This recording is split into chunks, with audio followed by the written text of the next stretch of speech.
Sudah mau mulai? Kabarin Ibu ya.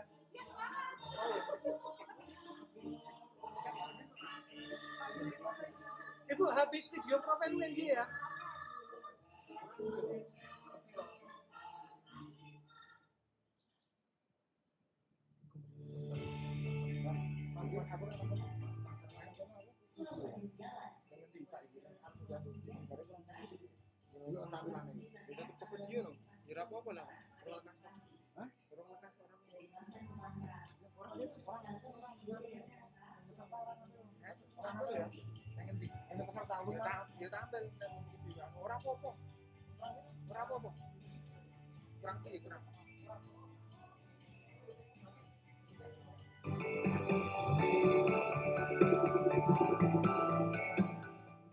Semua prestasi tentu saja membutuhkan rentang perjalanan waktu dalam prosesnya.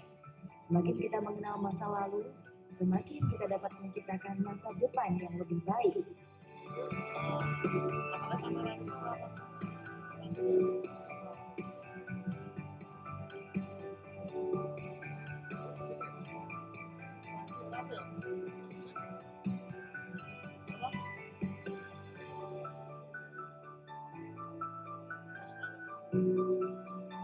Untuk meraih kesuksesan diperlukan persiapan yang matang.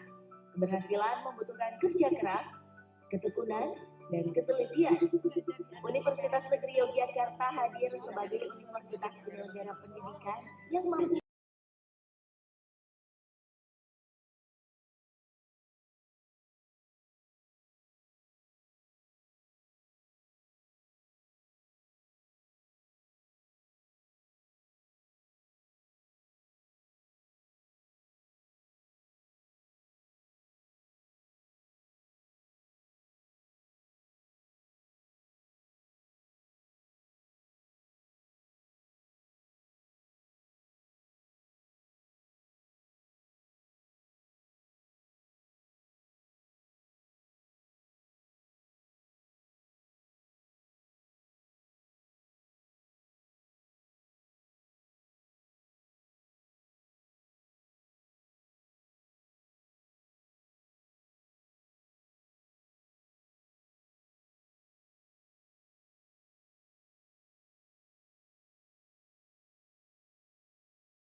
Assalamualaikum warahmatullahi wabarakatuh. Peace be upon you all. Good afternoon. Our deepest gratitude and praises to our God, the Almighty and the Most Merciful, for the blessings He has given to us. Let me extend our warmest welcome to the opening ceremony of the fifth International Conference on Current Issues in Education, organized by Graduate School of Universitas Negeri Yogyakarta, today, November 12, 2021. The umbrella theme of this year's conference is Future of Education, Building Strong Learning Connection. Ladies and gentlemen, the increased use of technologies to support learning has become the major trend in the education field. In response to this, the fifth International Conference on Current Issues in Education is organized to provide a platform for researchers and practitioners to stimulate a creative exchange of ideas and experiences concerning this trend. We hope that the conference will bring excellent opportunities for the participants to connect with global audience and to enhance further collaborations. Distinguished guests, ladies and gentlemen, now a quick word about this afternoon's conference opening ceremony. We shall begin with the national anthem. The next items are the welcoming remarks from the conference committee chair and the director of graduate school. Before the formal opening is a dance performance. Finally, Rector of Universitas Negeri Yogyakarta will be delivering his opening speech afterwards.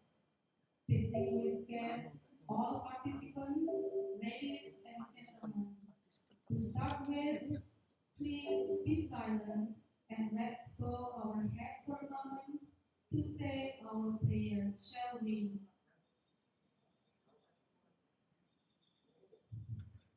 Thank you. Ladies and gentlemen, the national anthem, Indonesia Raya.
Now, we are going to listen to the report from the conference committee chair.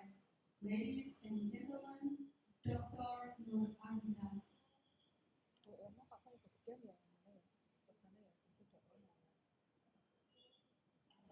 Assalamualaikum warahmatullahi wabarakatuh. Good afternoon, ladies and gentlemen. On behalf of the organizing committee, I would like to extend our warmest welcome to all participants of the 5th International Conference on Current Issues in Education 2021. This year's conference theme is Future of Education, Building Strong Learning Connection. With the successful history of the conference series for the past 4 years, we are committed to the conference program for fostering vibrant exchange and dynamic collaboration among academic and research communities in current issues. To all presenters who contribute to the submission of the result, we proudly announce 157 papers to be presented in this conference. Although most of papers are from Indonesia, but we believe that they do not reduce the meaning of the international context of the conference. We have 1 keynote speech, 2 plenary sessions, and 12 rooms to accommodate all the participants who have fruitful knowledge sharing and discussion. There are 6 international speakers who would like to express freedom for their capability and become speakers in this conference. They are Harri Lappalainen from the University of Applied Science, Finlan, Professor Bergen from the University of Norway, Professor Dr. Muhammad from Universitas Negeri Yogyakarta, Indonesia, Associate Professor Harri from Apollon University, Australia, Professor Dr. Yuksel Goktas from Ataturk University, Turkey, Professor Dr. from Universitas Pendidikan Indonesia, Indonesia. We are sad to inform that Dr. Zamzani Zainuddin from the University of Hong Kong is not able to join our conference due to his health issue, and we miss him a speedy recovery. We would like to sincerely thank all individuals who have rendered their support in every possible way to make this conference a great event. Finally, I earnestly hope that you will enjoy the conference and have fruitful discussion. Thank you. Wassalamualaikum warahmatullahi wabarakatuh.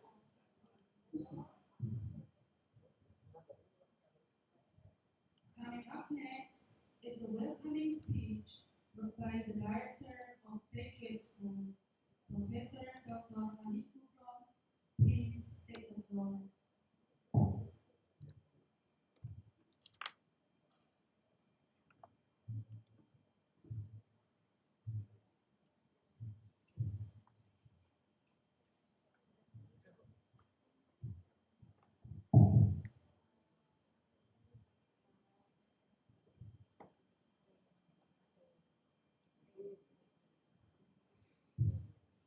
Assalamualaikum warahmatullahi wabarakatuh. Good afternoon, ladies and gentlemen. Honorable Director of Universitas Jakarta, Prof. Dr. the speakers of the 4th International Conference of Current Issues in Education 2021. All of vice rectors of Universitas Jakarta, all of the deans of Universitas Jakarta, the heads of institution, the head of agent of development and business management, head of bureaus, coordinators of campus status and campus pendidikan, head of Goktas University, head of International Services Office, vice directors of graduate school, all of the committee and all the audience. Let's say our thanks to Allah who gave us His blessing, and hopefully this event will run well. Here, I want to say thanks to all the participants for joining this amazing international conference. thank you for everyone who support us in holding this event. Hopefully, this conference will be beneficial for us and the program.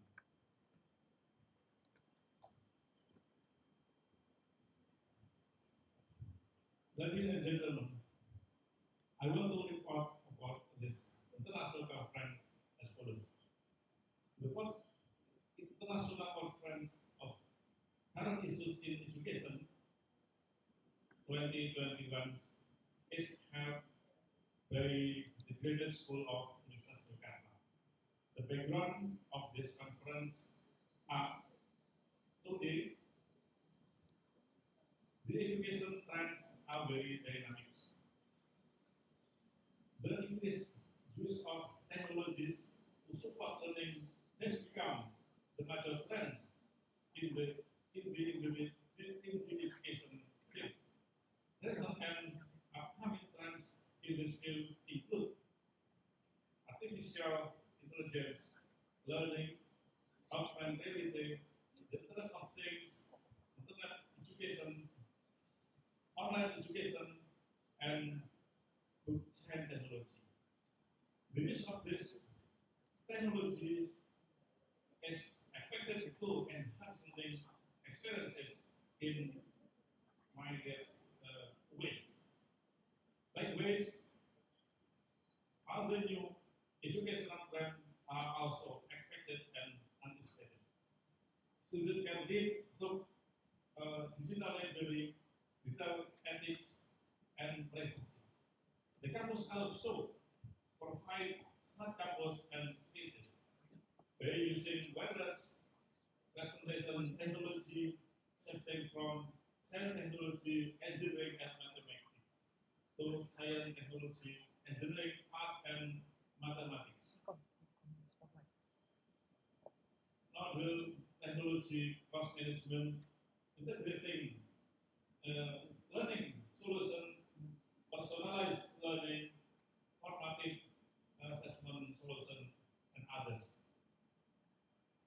The general theme, future of education, building a strong learning on connection, is divided into the following subthemes: technology in education and research, sustainable and digital education, sustainable development of technology, vocation and education technology, new pedagogy, design, application and evaluation, the future and challenges of science education, digital workplace and workforce, preparedness and competitiveness.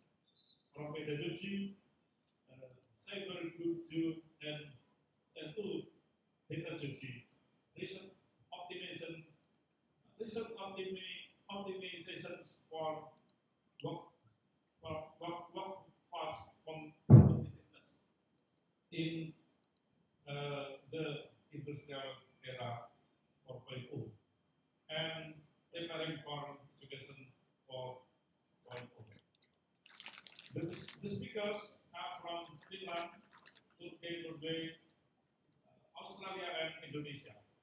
The participants are lecturer, researcher, teacher, and students. This event will run for 2 days, including Keynote presentation, Plenarry Session, and Parallel Session. After this, we hope that Prof. Dr. Marianto Emkas, as Rector of University of Jakarta, to deliver speech and officially open this amazing international conference. Thank you. Wassalamualaikum warahmatullahi wabarakatuh.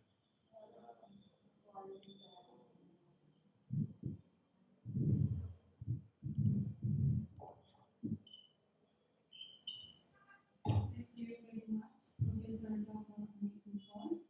Distinguished guests, all participants, ladies and gentlemen. Next, we would like to proudly present to you all a tortoise dance by students of the Dance Education Study Program of Universitas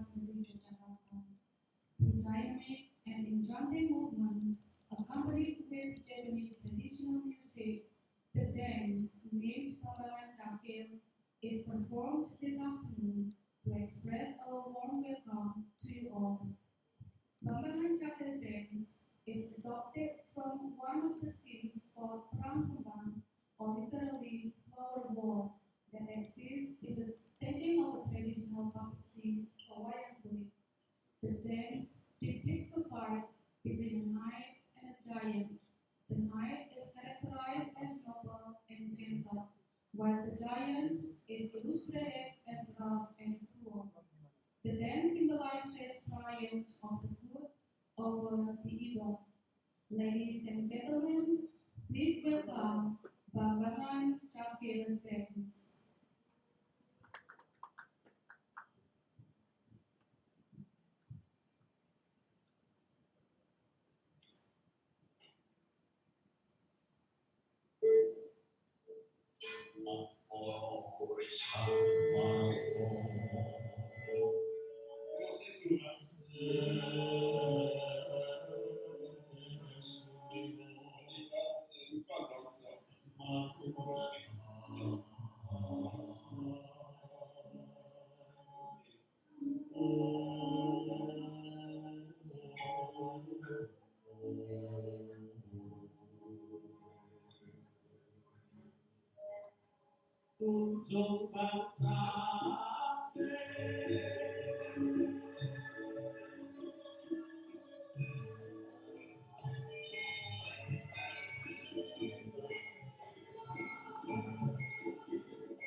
Thank you very much, Melinda Putri Setiawati and Aditya Hendra Setiawan, the dancers.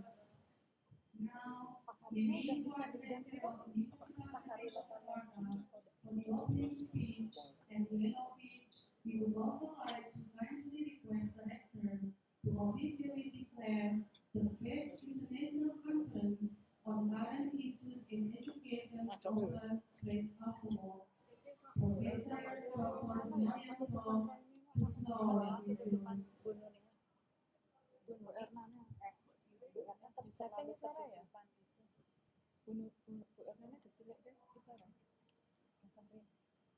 Assalamualaikum warahmatullahi wabarakatuh, and good morning. The Honorable all Vice Rectors, Deans, Directors of Postgraduate Board Member of Universitas Negeri Jakarta, and in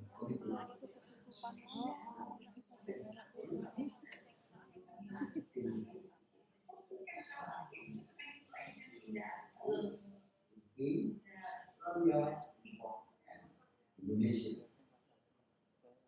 It is an honor for me to welcome Universitas Negeri Jakarta, especially on joining the 5th International Conference of Current Issues and Education 2021. On behalf of Universitas Negeri Jakarta, I would like to welcome you to this wonderful conference.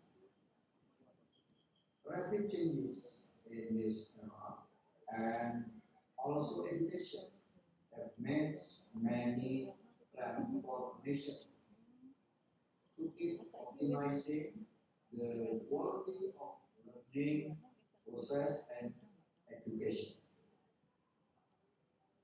Researchers, practitioners, and educators have to be innovative, creative, and share experiences. We hope that all of you enjoy and have a great experience in this conference. By saying Bismillahirrahmanirrahim, I hereby officially open this conference. Once again, thank you for participating and organizing this conference, and Assalamualaikum warahmatullahi wabarakatuh. Thank you very much, Bapak Rektor Universitas Negeri Jakarta, Profesor Dr. Sumaryanto.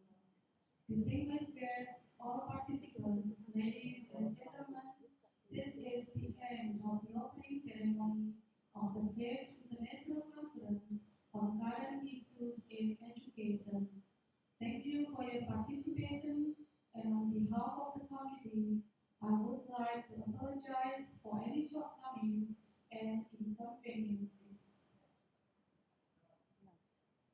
We are now proceeding to the next item of today's agenda, keynote speech. The keynote speech is delivered by Harri Lappalainen from Turku University of Applied Sciences, Finland, bringing the topic of new pedagogy, design, application, and evaluation.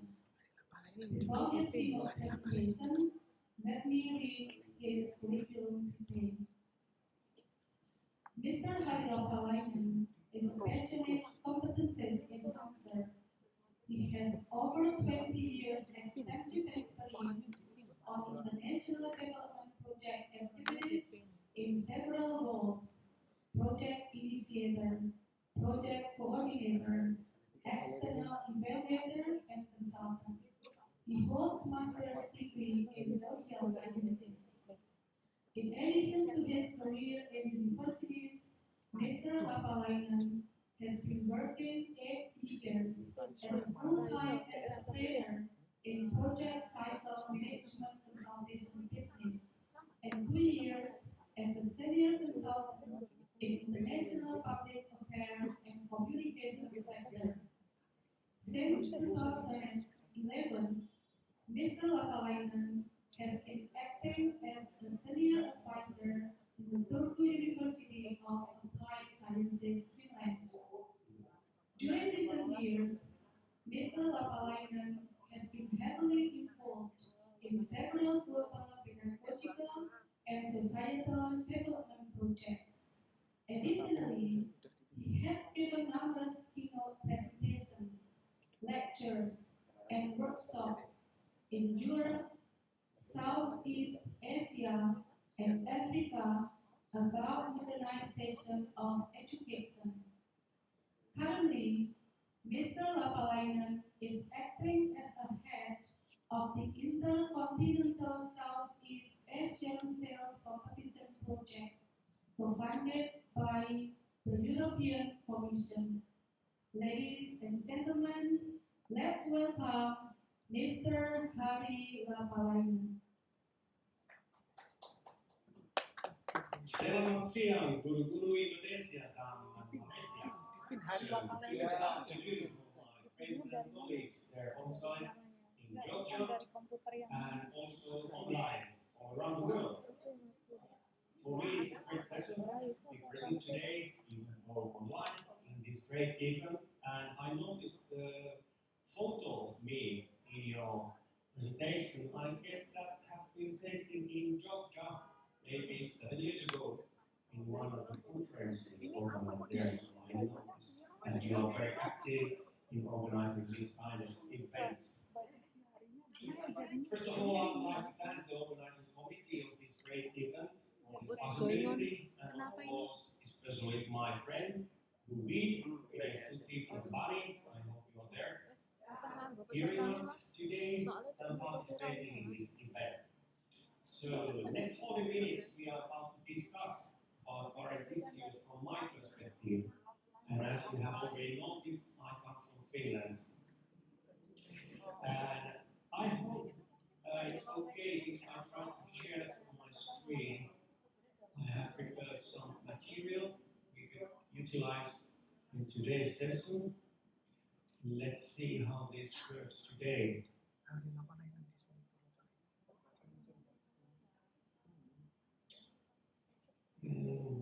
Second.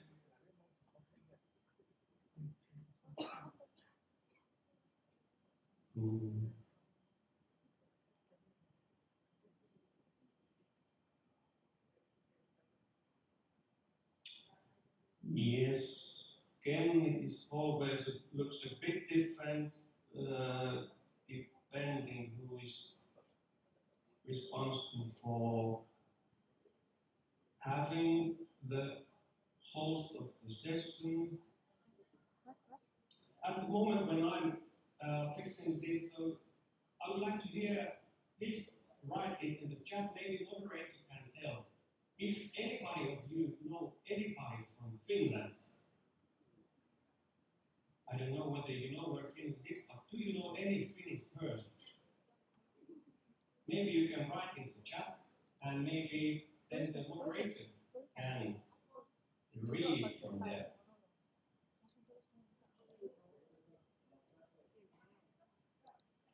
Is there anybody who knows anybody from Finland?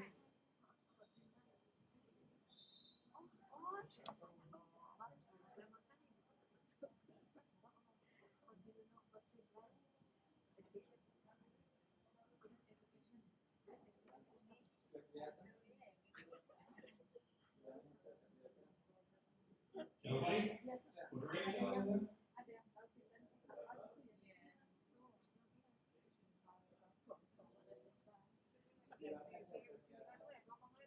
If not, then we continue. I guess you can see two of my slides at the moment. Yeah, I can see it in there. Just a second.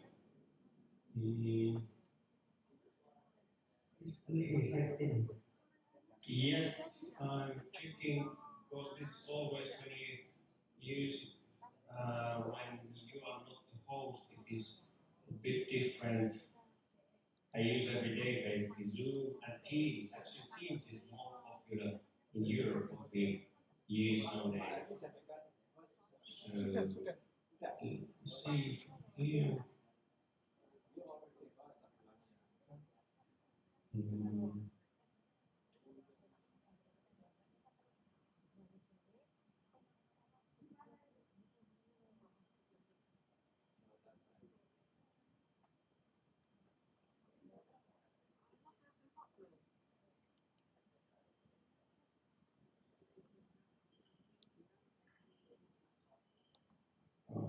Okay.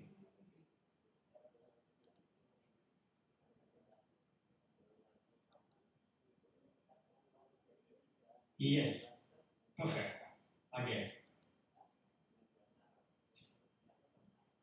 All right, so like you see, sometimes it's not that easy to fix it even though you are using these online tools every day. But like stated in the program, we are speaking about new pedagogy. And from my perspective, it's good to notice that as you heard from the presentation of my curriculum vitae, I'm a practitioner. I work mostly in European level, but also nowadays in global level. So I used to do quite a lot in recent 8 years to do cooperation with other continents as well. This thing, you can see, this is Finland. This is our context. Finland is full of forest. Finland is quite often full of snow. Actually, at the moment already, there is quite a lot of snow in most of Finland, not in here in the south, but in many other places. Another thing it's good to note is that it's more than 10,000 kilometers from Finland to Georgia. But please remember that nowadays, when we educate our youngsters for the future work market, the work market is more and more global all the time. So there is less and less meaning whether they study in Georgia, in Turku, in Norway, in Turkey, in Africa, in the United States, because the market is getting more and more global. And this is in all disciplines. So this is good to know. I have maybe two main questions regarding this topic. First one is, are we really providing those competencies that matter in today's and future working life? And there are two different items in here. The aims for the education and also the implementation of education.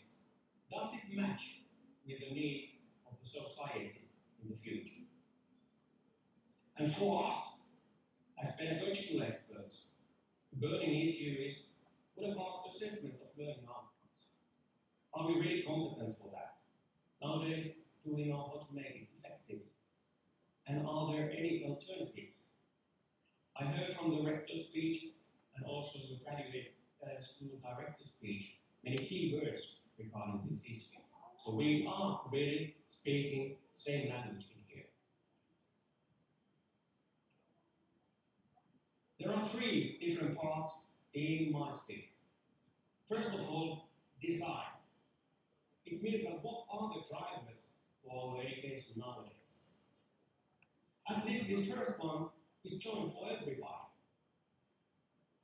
If you have followed the World Economic Forum listing of top 10 skills during last decade, maybe you notice that there are some similarities every year. I would like to highlight, there are 10 in here, I would like to highlight some. Analytical thinking and innovation, complex problem solving, critical thinking and analysis, creativity, reasoning, problem solving. Actually, I heard the same words already in the speech of rector and graduate school leader. These are skills that everybody will need in the future work market. So these are crucial skills, and these have been the same one, almost the same one during last decade.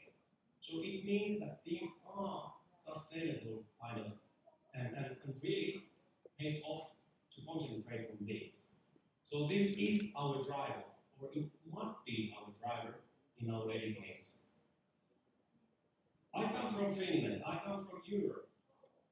Of course, one of the drivers or motivators for our education is also what European Commission says about organizing education. So what are the burning topics, key issues in there?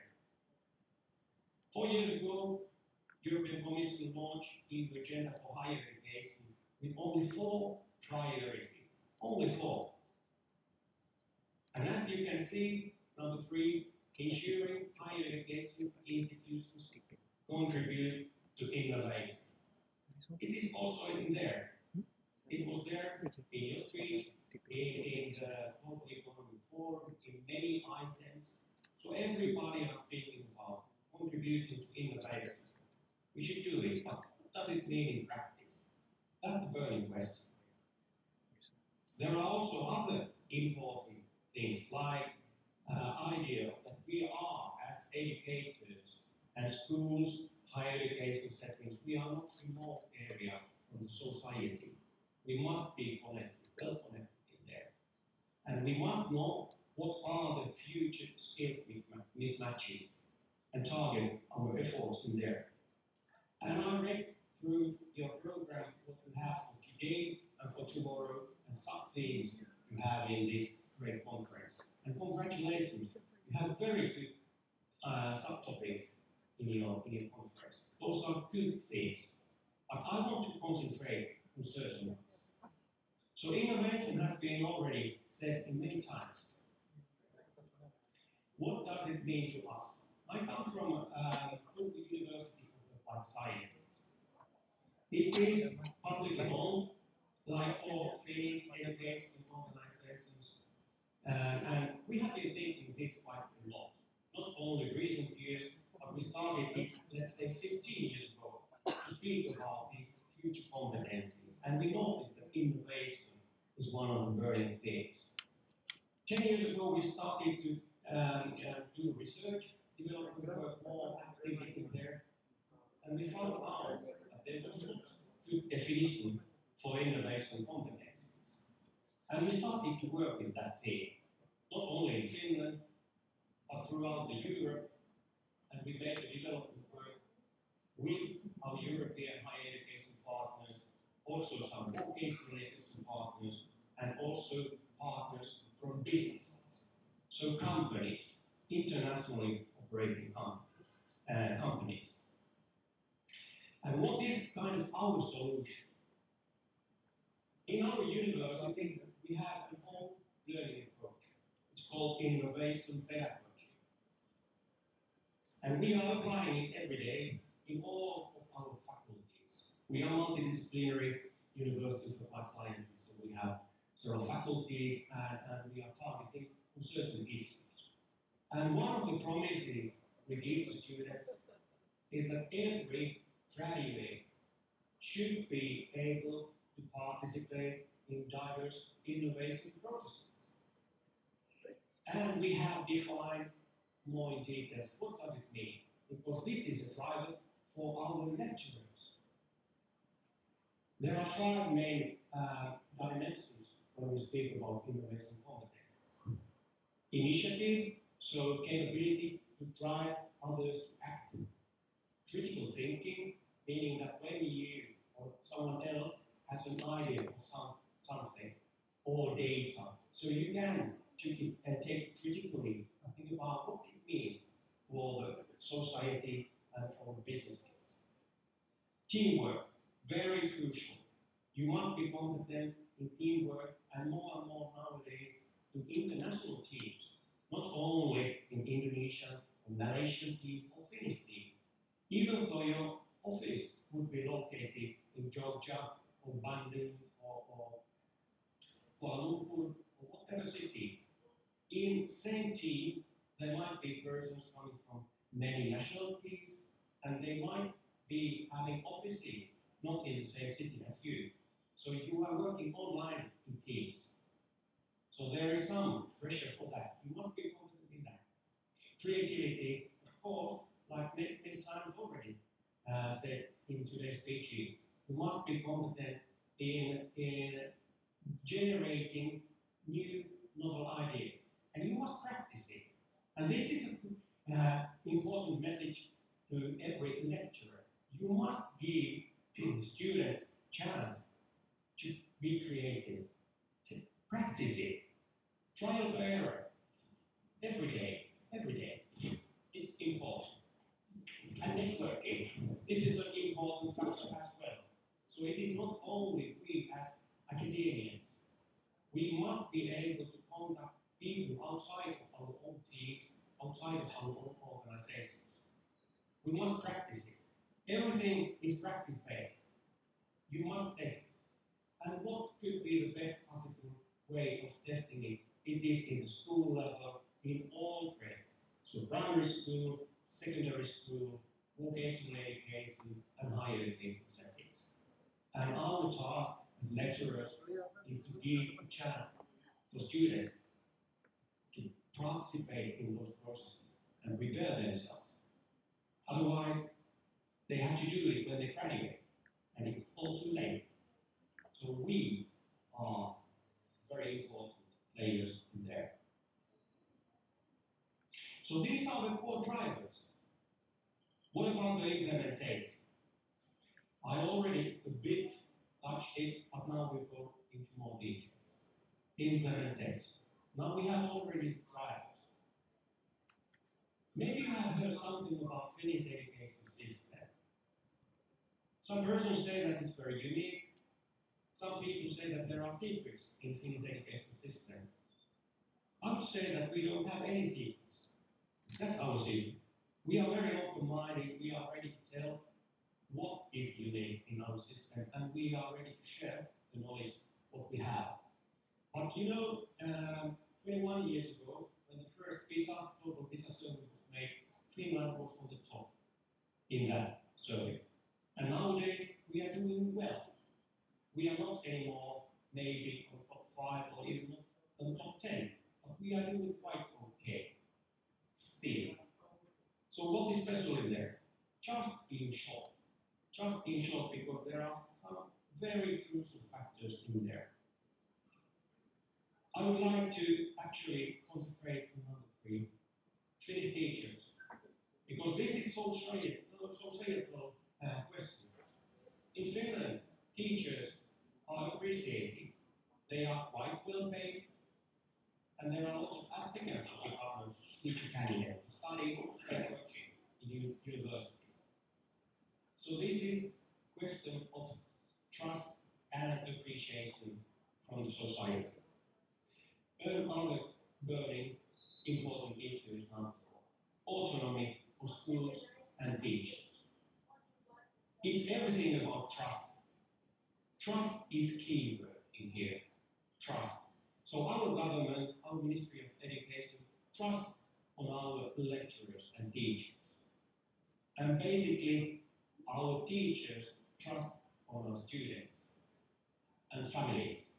So this is not only regarding the school system itself. Again, it's society. But schools, you can do quite a lot.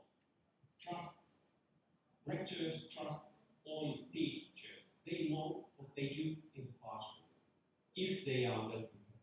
So there must be good education also to speak about teachers. So these are kind of key factors in there. But at the same time, when we speak about current issues in education, even though Finland has been succeeding well in business service, we noticed 10 years ago that this is still not enough. In the future, this is not enough.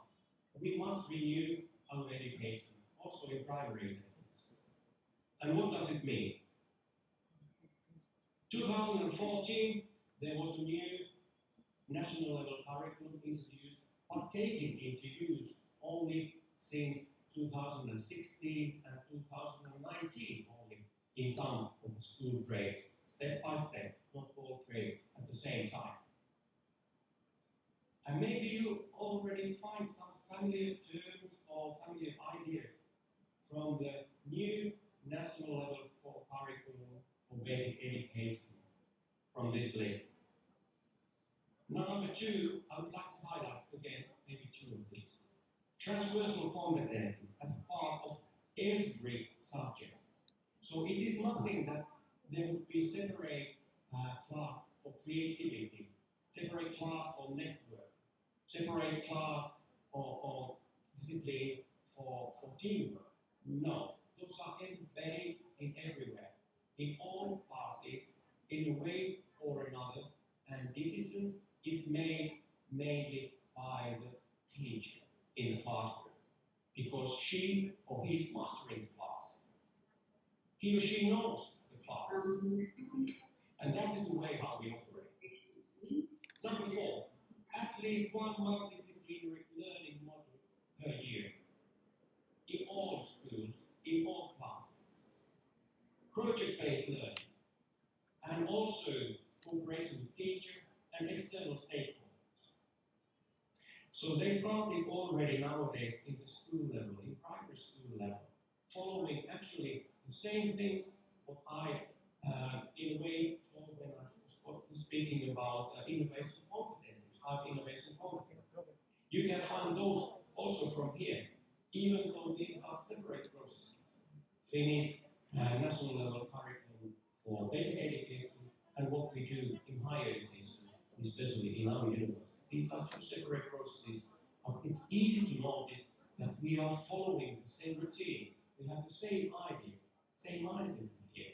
So this is kind of trend and paradigm of Finnish education in all levels at the moment. And we know that this is a must. This is a must to prepare our youngsters for the future. Some keywords, how we implement this in a higher education setting. 9 key factors in there. 9 key factors in there. Actually, these all are very important ones. Working life orientation, like told. We are doing a lot of cooperation with businesses, with hospitals, with municipalities, with all possible stakeholders it means everyday cooperation. Flexible curricula is very important. There must be many learning paths for students. There must be optional studies so that they can make it to look like how they look like. And also, there must be chances that if you do, for example, some project-based learning with some stakeholders, it's good to embed in the official studies, not just extracurricular studies. And this is lessons learned what I've been doing cooperation with Indonesia, universities, for example. Very often, everything project-based has been, according to my experience, extracurricular. I would assume that in the future, those would be more and more in the real curricula. And this means a lot of cooperation between the universities and the Ministry for Education. Multidisciplinarity. What does it mean? It means in our case that even though we have 10,000 students in our University of Applied Sciences, we have only 3 faculties. In our faculty for engineering and business, we have 6,000 students, engineering and business. So mix and match those students all the time, so they know each other's better, so they know the mindset of other people. Business people know the mindset of engineering and vice versa. Renewing teacher and students' roles, it's obvious that teachers become more and more like not only the source of information, but mentors. Between RDI, so research development and innovation studies, we take our students into our own research projects more and more, and they make their official studies in there. So inside of the real curriculum, not extra curriculum, how inside the real curriculum. Assessment. I will say a couple of words about this assessment later, nothing about entrepreneurship. We must encourage our students to be entrepreneurial minded, not only entrepreneurs, but entrepreneurial minded. Internationalization, international cooperation is a must nowadays. So also proficiency in English language is good, and I want to see that in higher education settings we put more effort on that. And practice-based, hands-on, not separate English classes that much, but hands-on, doing cooperation, activating students in all stages, all the time. I want to actually use an example. If this would be stuck for some reason, not presentation. Let's wait if it's okay. One example of what we are in practice doing is a good example for everybody, not related to what discipline you are representing. This is for any discipline to happen. I use as an example business-to-business sales. Business-to-business sales, so selling goods or items or machines or products from a company to another company. This is just one example, but this could work, this kind of way of organizing studies, also in pedagogy, in engineering, in whatever discipline. The main idea is how we structure. This photo actually is from Indonesia. We have developed a system called sales competitions, what means a role play, where students act as salespersons and they are selling in a role play certain real product to a buyer. And there in this table there is a seller on the right side of the world, and the main person is a buyer. And there is 20-minute interaction. And important what you can see in the back is the table of judges. They are assessing the performance of the student. And these judges come either from academia, so universities, or also from businesses. So they are assessing this performance. So this is a very good example of very fruitful and basically easy to organize way of organizing education where they really must show what they can and they learn all the time in here. Because then these observers, these judges, can give mentoring, how you could improve your performance. This was a setting 2 years ago. And what happened then? As we all know, well, COVID-19 pandemic came. And what happened to our competition? We had to make it online.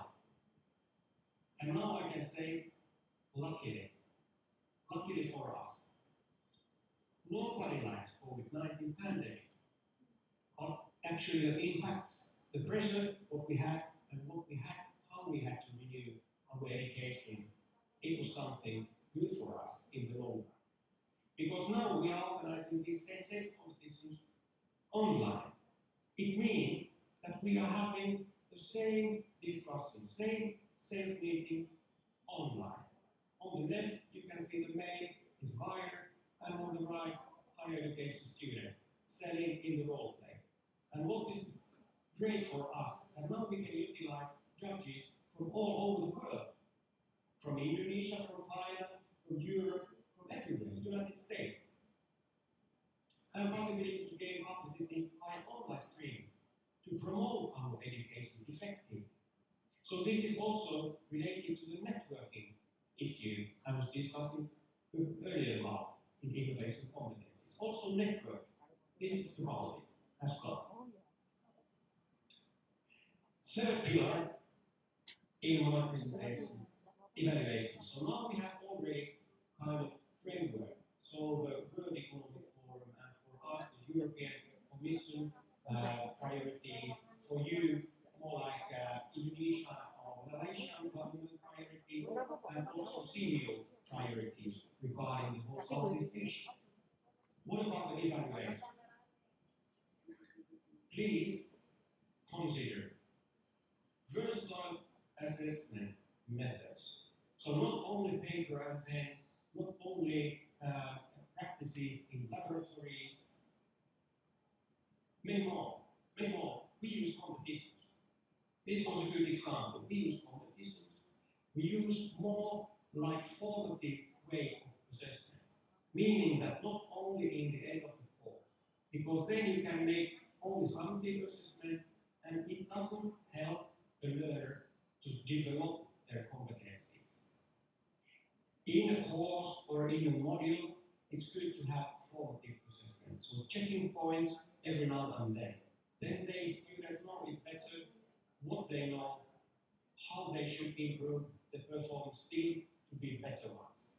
And it's important to have this kind of supportive element in assessment. And it can be done weekly basis.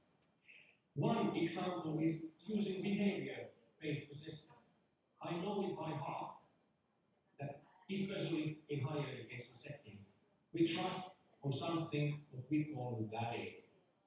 And valid means paper and pen, when you can afterwards see what are the answers of the student. Okay, it's good, but how to measure, for example, whether I'm a competent salesperson or not, with paper and pen? It's impossible. I can't write down any answer of how would I make it effectively to perform well in sales meeting. But when we organize a competition setting, it don't have to be labeled as competition, but it is behavior-based assessment. And when I see a student making a sales meeting, I know whether she can or he can, and I can advise how to make it better, improve the performance. And when these kind of mini competitions are organized often, so then it's real formative assessment. One element is self and peer assessment, especially this peer assessment. So other students assessing each others. And this can be also used as a base for at least certain part of training, even in higher education settings. Because always when it is kind of problem-based, when it is practice-based learning, the peers in the project groups know quite well what the others have been doing. how they have been performing. Better than the lecturer actually, because they see all the time each other's. So I encourage you to use a peer assessment. And finally, utilizing external stakeholders in assessment. Very crucial factor as well. So we use a lot of business people, like I said, in sales competitions. We use as judges also persons from businesses. And it pays off. I can tell you it's good. It's good to use because they know how to make it in practice. And they can, again, give advice to our students. Just as a short example of what kind of indicators we use in sales competition scoring, and as you can see, so many of these scoring items, verbal and non-verbal communication, empathic listening, presenting benefits and solutions, and building trust, these are very generic ones, not only relating to sales competition, but this could be in any of the performance of any students in any disciplines. So these are related also to those top 10 skills in the Global Economic Forum. And with all these, we encourage to prepare themselves for these and enhance these competencies. And evaluation is a good driver for everybody to learn more regarding a certain topic. And when we set these as aims in our education in the form of assessment, it works. It works, I can tell you, it works. And again, this is not related only to business education. This example comes from business education. But this could be in any of the disciplines. This same kind of evaluation criteria or indicators.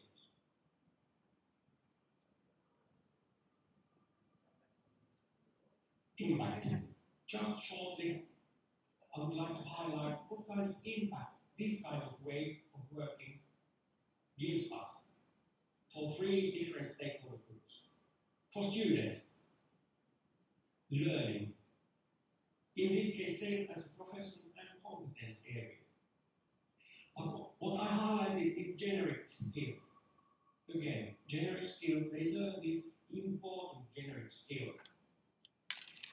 Because we are organizing this together with companies, often international companies, they got job opportunities. So employability increases when you speak about students. We can easily show that this really works. They got mentoring from businesses and from our lecturers.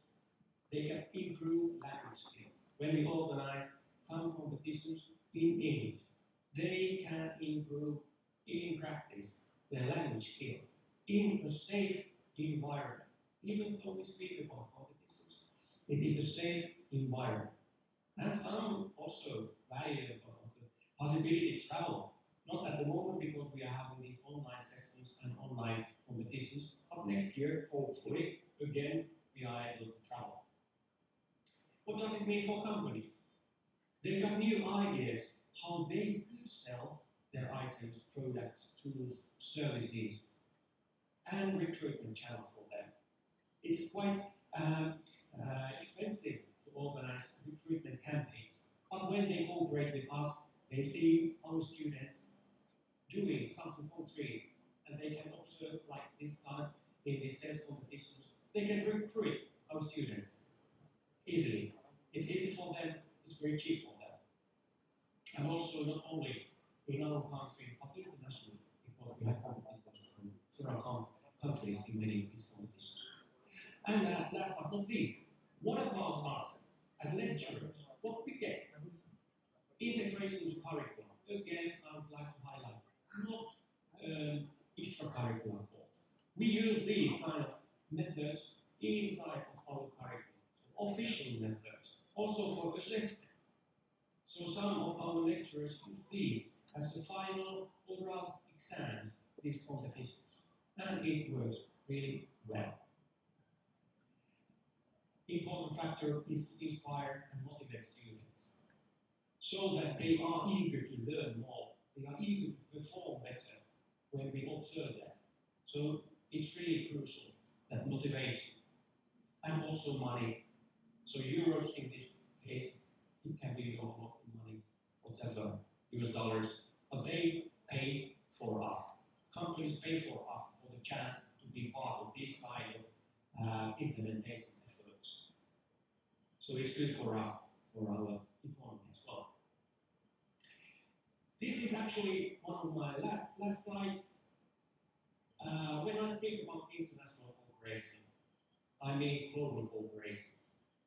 Sales competitions we have started 10 years ago in Finland.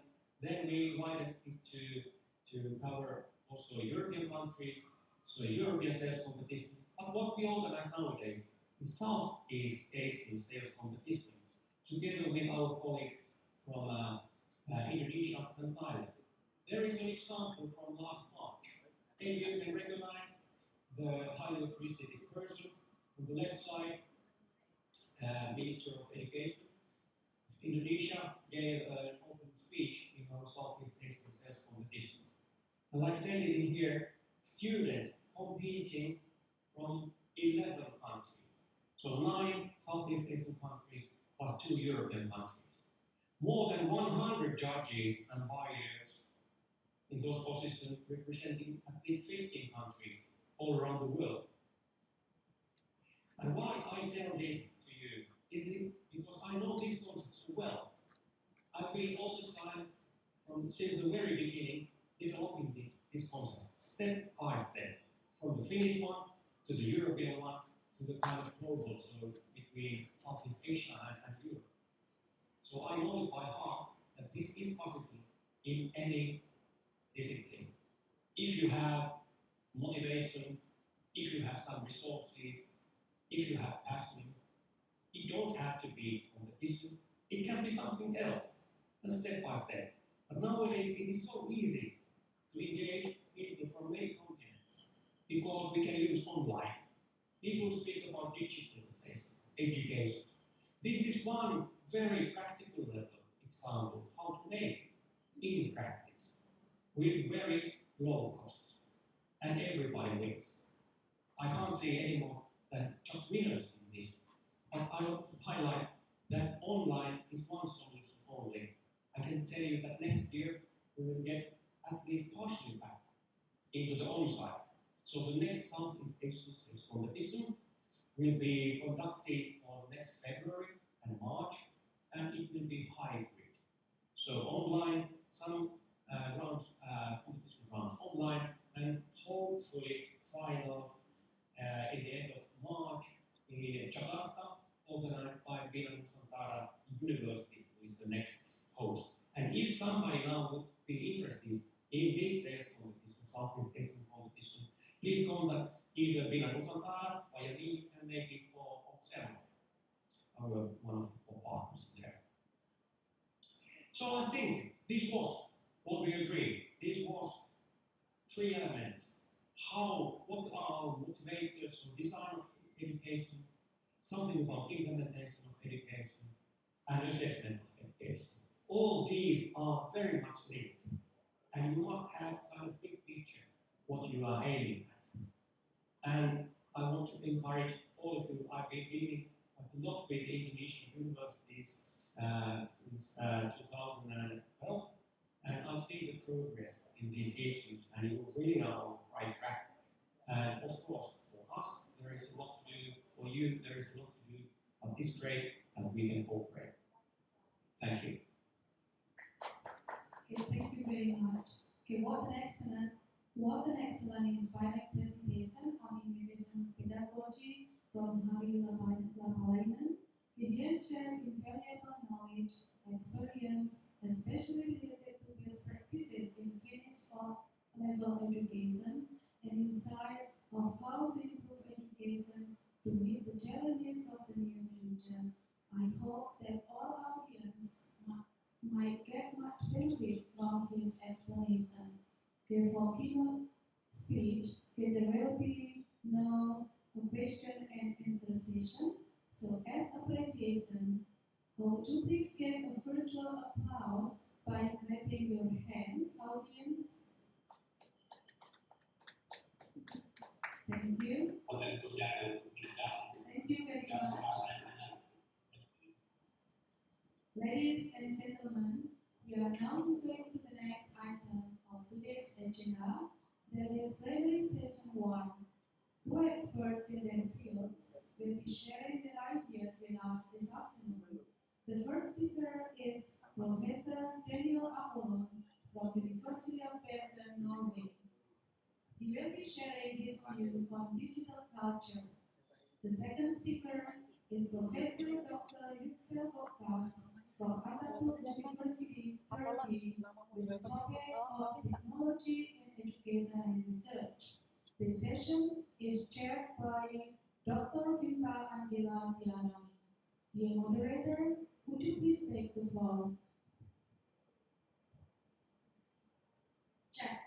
Hello. Okay. Can you hear me? Alright. Excellent. Let's start. Ladies and gentlemen, Ibu dan Bapak, Mbak dan Mas sekalian yang saya hormati, selamat siang. Good afternoon. Assalamualaikum warahmatullahi wabarakatuh. My name is Vinta Charani, and I will serve as the moderator in the first plenary session. As previously mentioned, our speakers now are Professor Apollon from University of Bergen, Norway, Goktas, Professor, and Professor Yuksel Goktas from Ataturk University, Turkey, Professor. My apology for my bad pronunciation of Turkish and Norwegian language. Professor Apollon will deliver his talk focusing on sustainable and digital education, while Professor Goktas will focus more specifically on technology and education and research. For audience or participants, I would like to invite your questions, concerns, comments, and thoughts to be shared in this session. You may write them in the Zoom chat menu. Don't wait until later, right now, or you may deliver your thoughts verbally later on. You may also say it in Bahasa Indonesia. I will be more than happy to translate and deliver to the speakers. Hopefully, I don't misinterpret your questions. Now, I would like to introduce Professor Apollon by reading his brief bio. Can we share his brief bio on screen, so we know a little bit better about our speaker? Tak kenal maka tak sayang. I will read Professor Goktas' brief bio later on once Professor Apollon finishes his presentation. Okay. Professor Daniel George Apollon is an Emeritus Associate Professor of Digital Culture and at the University of Bergen, Norway, and an independent academic consultant for the European Commission in Educational Technologies and Capacity Building of Higher Education Institutions. His research focuses on various aspects of digital literacy and the impact of massive online texts. His recent teaching has focused on the cultural and ethical consequences of artificial intelligence and deep learning. Professor Apollon's academic interests cover cultural and social perspectives on information technology, electronic text and edition, artificial intelligence, and the philosophy of networked knowledge society. Okay, Professor Apollon, I already see you sent a little self-study guide for the participants. Thank you for that. So we will have 40 minutes presentation. I will remind you after 30-minute presentation in direct message in Zoom chat menu, so you know there will be 10 minutes to go. How about that? Sounds good? Okay.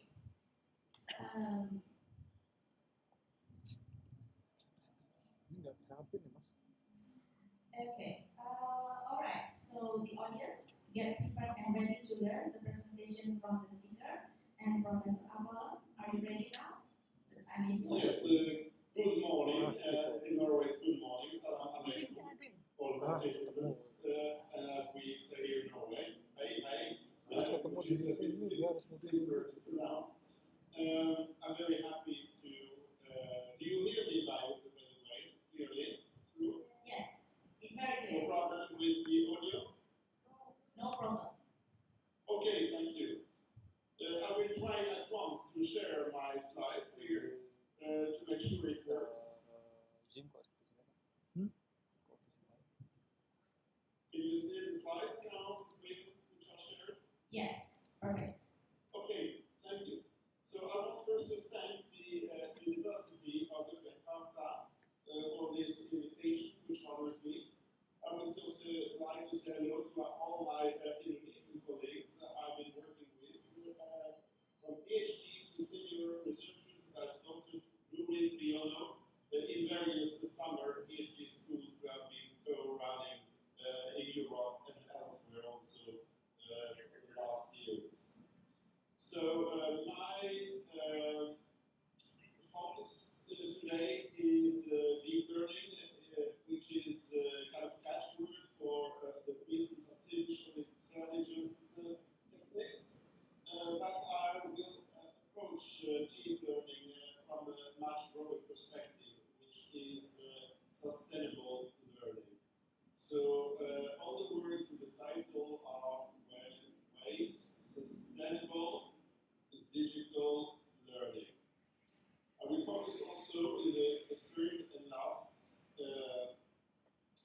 part of this presentation on threats, contra versus promises or opportunities for artificial intelligence.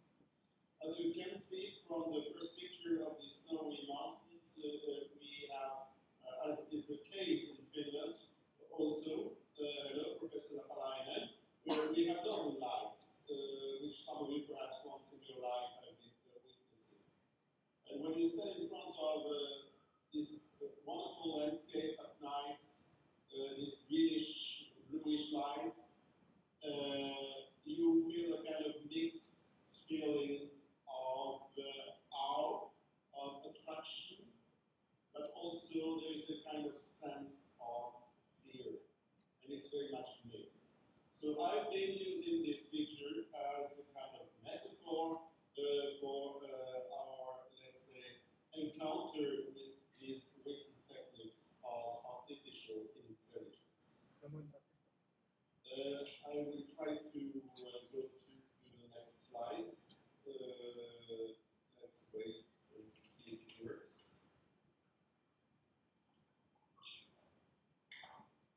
Okay.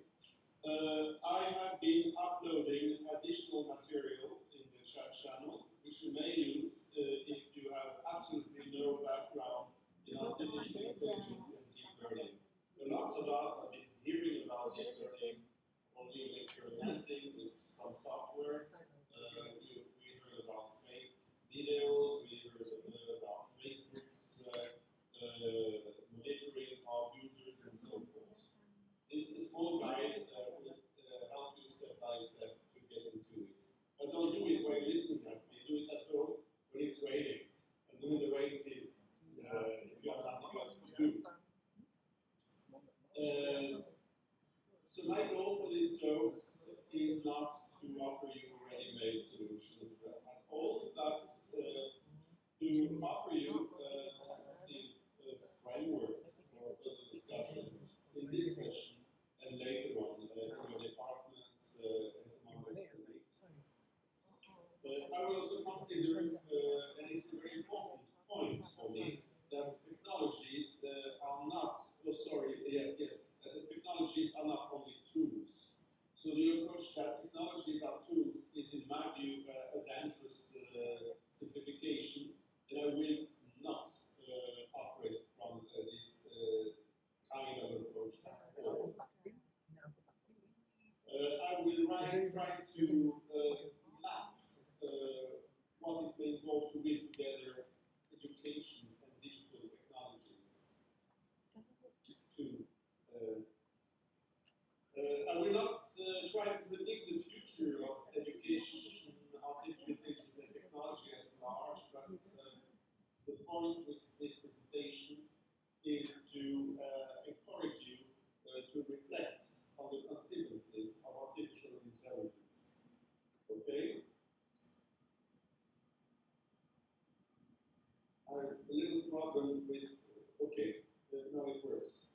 So what I will do is you can think this as a triangular relation. I will relate the large and bigger picture, which is a sustainable development, to point two, sustainable education, and point three, these emerging digital technologies, and have a look into how it may develop. So sustainable development is quite old concept now, indeed. It's having its origin in the United Nations report, Our Common Future. 1983, the Commission started its work and it was released in 1987. It was headed by the former Norwegian Prime Minister Dr. Brundtland, later on headed the World Health Organization. And this commission conducted a very long and very extensive hearing, including many stakeholders, many users. It was really an extremely inclusive process, which was in itself very innovative. So this commission concluded, and I present a few of the main conclusions, was to re-examine the critical issues of environment and development, which actually happens very much today along these lines, and to foster development that meets the need of the present without compromising the ability of future generations to meet their own needs. So the notion of sustainability, I'm repeating this word, I think I will tire you and wear you out with the word sustainable today, and I go hard to do this. But sustainability is not just in relation to our generation, to the present, but about our responsibility for the next generation, for future generation. So the idea of introducing this dimension is also introducing a long-term perspective, not only a short-term perspective. The next point, which is important for this presentation, is also the total approach to problem solving within a sustainability framework. And to put it very simply, I have a problem actually with my cursor. Well, now it works. Okay. Dr. Brundtland just tried to put it in a nutshell, and she called this whole approach a kind of, I would call it, holistic approach, a connection-oriented approach. So the message was that everything hangs together with everything. So today you cannot speak about sustainability in education without thinking about biological sustainability, without thinking about the climate, the global warming, we are also thinking about also preserving endangered species, and also very important without addressing energy issues and social and cultural inequalities in a global dimension. So Dr. Brundtland's actually, and she has been a bit, there have been many jokes about Dr. Brundtland saying here, but actually in retrospective it was very pedagogical and very correct to say that everything is interlinked with everything. So Dr. Brundtland's approach was systemic. The whole, let's say, framework for sustainability wasn't only anymore sort of only in terms of preservation of a sector of nature or only carbon dioxide, but all aspects are taken into consideration. So this led to the United Nations Sustainable Development Goals, and there are 17 of them. I will not read them because I expect you to be quite familiar with these goals. But it illustrates actually how these goals are integrated. So it's a huge job actually to reflect upon and to identify the causal links and the effects and how all these building blocks, which corresponds to the 17 goals of sustainable development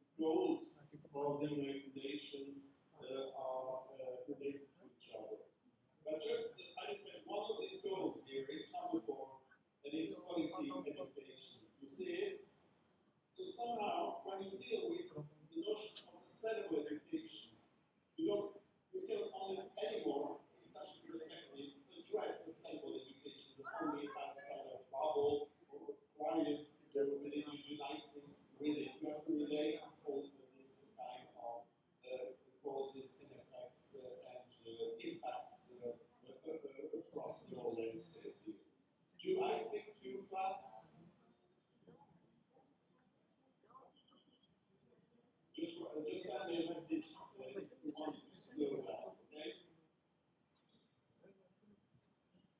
So quality education is, if you have ambitions to accept in the development of sustainable education, sustainable quality education, you have to address your topic in a systemic perspective. So we have also this interlinking of all the development goals proposed by the United Nations report our future. And again, I'm just banging my name here with my hammer. It's a matter of the interlinking. You can use various expressions: interlinking, intermeshing, interconnecting, and together, or whatever.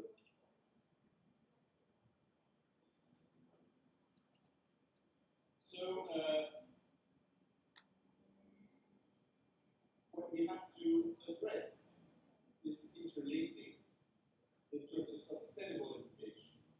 We need to adopt what we call a multi-criteria approach. And because the second term I will be using very much. So sustainability, interlinking, systemic approach, and to be more concrete, a multi-criteria approach. So you can say, well, this is nice, this is a very big picture, and we see the whole landscape with mountains and the horizon and the global earth.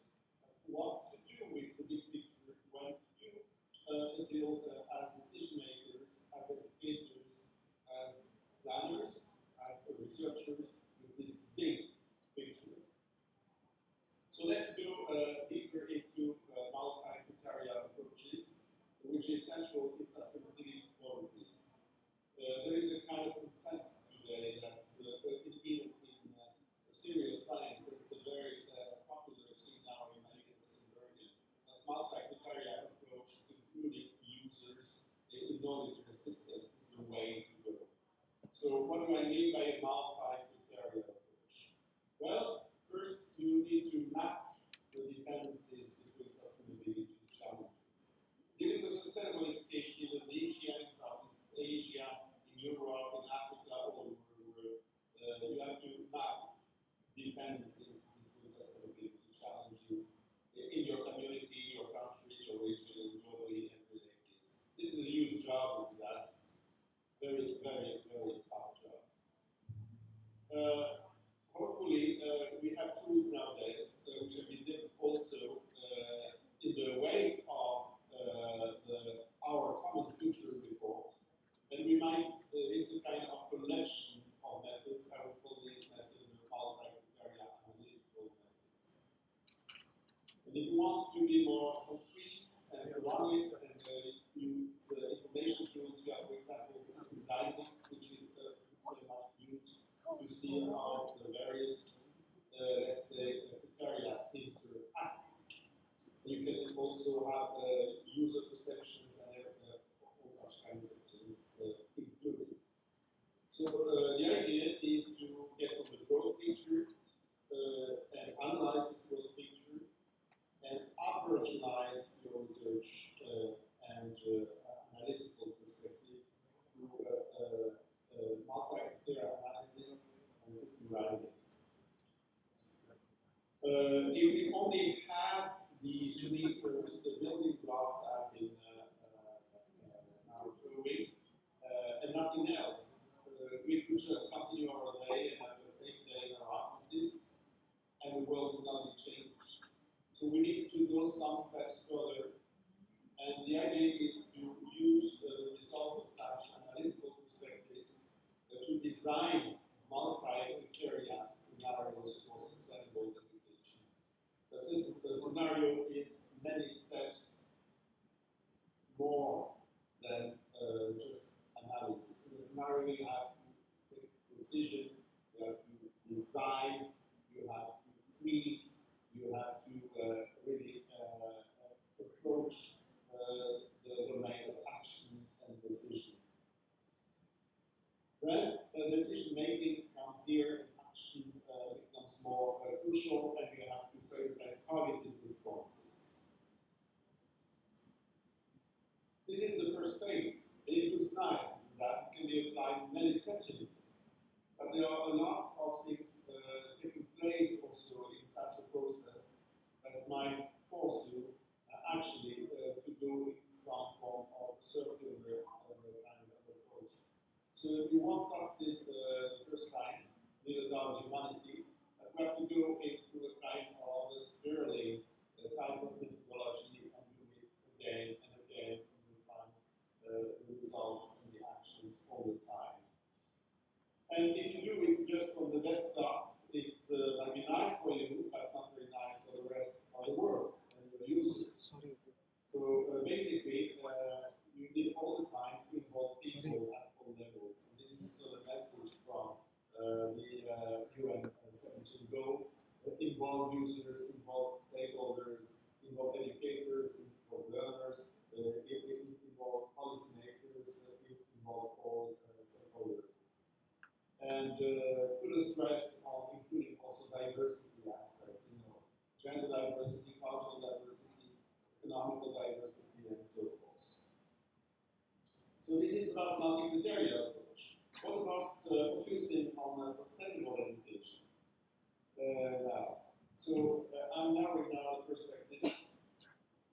The term of sustainability, as outlined, has now a long history, and it might be actually quite okay to move into the history and ask ourselves where are we today when we're thinking about sustainability. So we have global societal challenges, climate, energy, as mentioned, biological sustainability, and so forth. Inequalities. So multi-criteria analysis is the message at this stage here. So building a kind of sustainable education approach will actually also require a kind of circular kind of developments. Sustainable education relies on, feeds on, is dependent on ongoing sustainable research and development.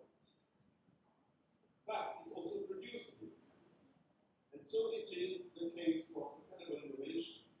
If we want to run sustainable research and development, we need actually to benefit from ongoing sustainable innovation and also pay back, produce sustainable innovation.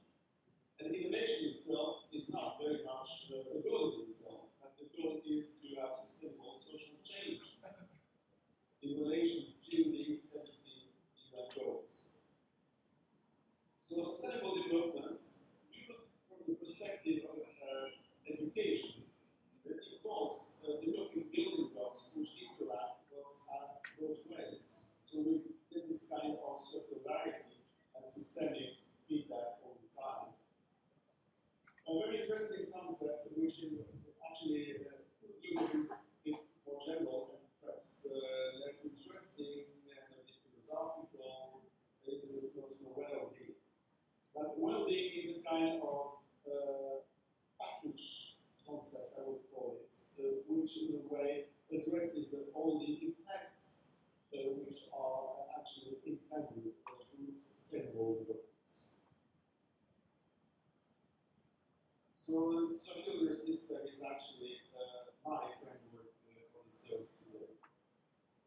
So sustainable education is about realizing that education, including higher education, engineering education, is a crucial part of the response to sustainability challenges. You are really important and crucial players in this field. Without sustainable education, sustainable development cannot take place, really cannot.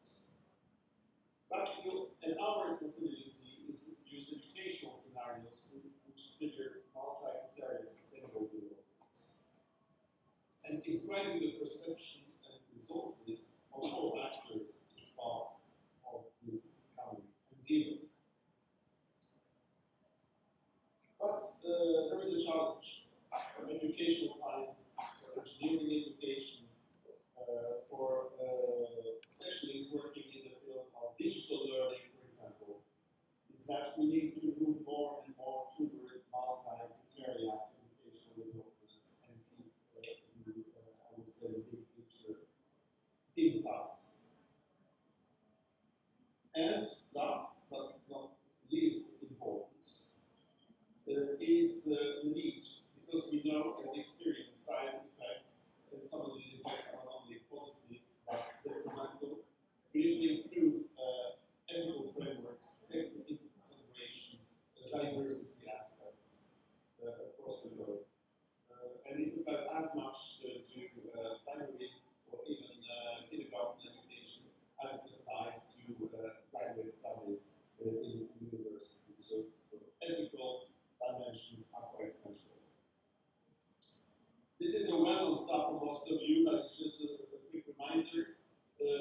In orange here, we have the original curriculum disciplinary guide or landscape. And as also pointed out by Professor Lappalainen, we now needed to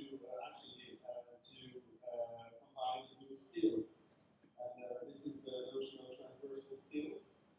We have what is now framed here in green, which I would call literacies. I will come back to the notion of literacies.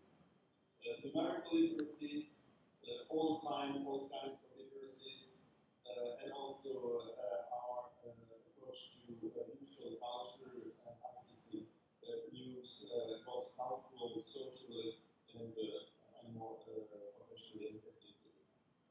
And then we have also all these soft skills and social skills that are combined together to produce new types of competencies. And this is what the OECD has actually been working on very much to develop much wider notion of competencies, where knowledge, values, attitudes, and skills are in a way combined together. So actually addressing the 17 goals of the United Nations requires a much wider, much extended, let's say, approach to competencies. I will pass you the OECD learning framework, which is actually proposed along the same lines. And we have this relation between knowledge, skills, and attitudes and values, which also feeds this new standard notion of competencies. And the goal is always action, action, action in this world. Even the UNICEF, working mostly with children, goes on the same line. So actually, you can see, at least with my glasses, a very strong convergence between these models here. The EU, with its Digital Education Action Plan for 2021-2027, offers the notion of digital transformation, which is very much in vogue, which is more fashionable now in Europe. And the difference is that digital transformation is more than digitization of whatever. Digital transformation is actually the whole organization and the whole philosophy of running activity, which in a way needs to be digitalized. So the EU is emphasizing very much formal institutional processes such as certification, interoperability of system, verification, and transferability of the contents.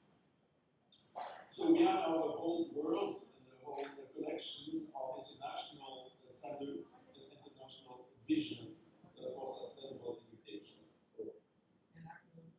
So I will now have a look at the evolution for sustainable education. And I think it's very important in our setting to situate ourselves in this new picture. Will you please, this is moderator, give me a sign whether it's 5 minutes left, okay? Yes, sorry. So the evolving stage for digital transformation, I call it the evolution of literacies in the world. So our background, and I'm looking at a very, very big picture, isn't it, is the history of Homo sapiens sapiens. Our history is, let's say, 1 million or more years back in time. And Indonesia is one of the cradles of humanity, as we know. And new discoveries are made every day, almost every week, in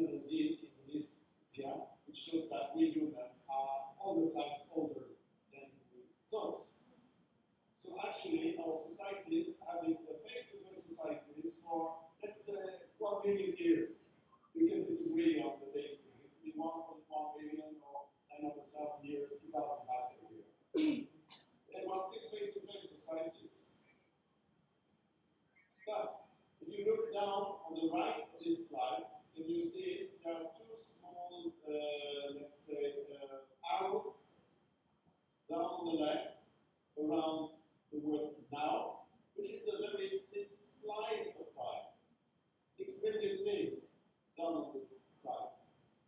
In the vast ocean of time, there is a small moment, a small instance, where all the rest happens. And what is all the rest? These are the next stages of humanity.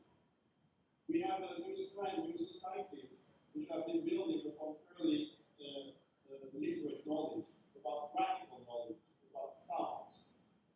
And this picture you see now in this yellow or orange arrow, you recognize it.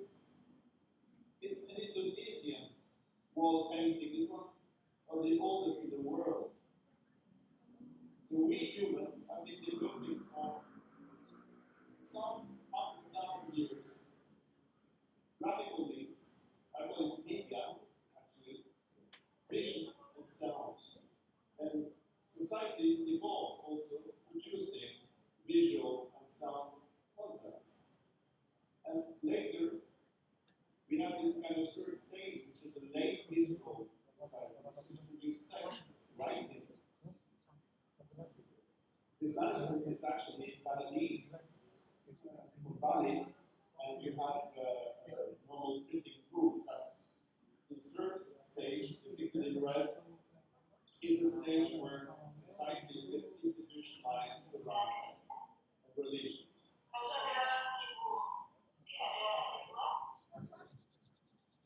5 minutes? No, you still have 10 minutes. 10 minutes. So the next stage is early media societies, which is built on the shower model, with broadcasting, early telephones, telefaxes all times, a telephone where you have to dial with your finger. This is what I call the early media societies. And most of us now are living in the late media societies with smartphones. It's an incredible explosion of use and dependence on the smartphone and internet nowadays all across the world. And even the people who are outside the internet access, in a way, are also a part of this reality. But my point is that we are now exiting this media society and getting into a new stage, which will be very important for sustainable education. So most thinking about sustainable education and digital learning today has been taking place within the late media society setting. My claim now is that we are going out, we are exiting the state media societies and going into a kind of new reality which in many ways is very attractive, but also is very scary. And I call it the post-media society, and I will now try to outline what I mean by post-media society. So in this post-media society, we have a lot of deep transformation taking place. Algorithms rather show artificial intelligence, if we like it or not, is the engine. And algorithms require, and this is the most important point actually in this presentation, algorithms require and exploit increasingly perceptual and cognitive abilities. I'm not saying that algorithms are conscious as humans. I'm saying that they are acquiring abilities which come closer to perception and cognition. And this is really interesting, attractive, but also possibly very scary. And we also, the second point, a handful, very few corporations and states which are the actor who run the game. And the problem is not exact years. I will mention just in Facebook, they lose grip of their own system.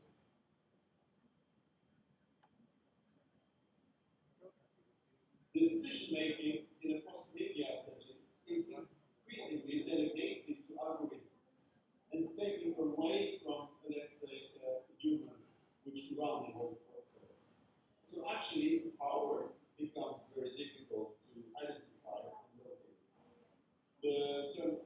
feudalism, when people lived as slaves or as servants or lords, algorithmic feudalism, maybe a kind of new regime which imposes itself upon us.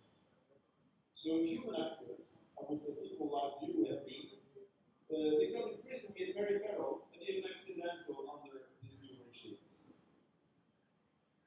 Even our personal lives and family lives are deeply mixed, blended, so that family life, family interaction with friends, with colleagues, organization at work, becomes increasingly a hybrid product of, let's say, being online or being digital or being run by these algorithms and doing by ourselves. And there are smart systems which not only run like filtering communication, but systems which somehow are meta systems which control the whole system itself. And this may be a kind of scary perspective. So to put it in other words, the domain of what is mediated, I'm using the word mediated, extends to what takes place in the head of people. So it becomes increasingly difficult to distinguish between the system and us. So here can be a discussion. I don't have time to go into this about what such mediation or mediated universe may look like. I can upload if you want my slides in PDF format and you may use it for further reflection.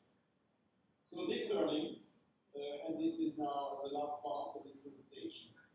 I would use actually the metaphor of Hegelian learning. I don't know how many of you can give your feedback having part of your curriculum.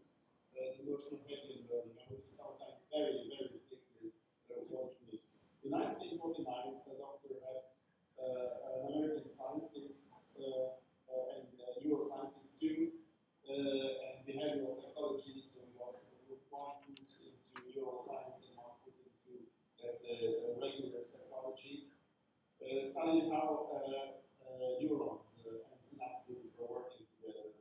And Hegel learning is about the idea that when two neurons actually get the same inputs, they get somehow tied together, and they strengthen the signal, and they can output, and so that we can fire the same signal back. So the idea is that cells which fire together, they wire together, and it is a very powerful kind of principle. And it's also one of the approaches to what is called connectionism in our day. So the notion of strengthening ties and learning as a strengthening of the neural connections has been very powerful, let's say, model or paradigm in neuroscience, also in pedagogy and psychology. There are many variants and many forms of criticisms, but I don't have time today to cover these. So, biological and genetic learning is Hegelian. I'm using the term Hegelian. And it applies to human networks. You have these called papers from Mark Brown-Better, 1973, the strength and weak ties, which also argues along the same line. Many small connections can be more powerful and strong static connections in a social network. So your learning, in some way, you might have many variants in your approach, happens through strengthening your connection. So connectionism, in some kind of connectionism, is actually a leading metaphor nowadays in artificial intelligence. And neural networks, which is what most artificial intelligence theories also pursuing this ideal of strengthening mechanism.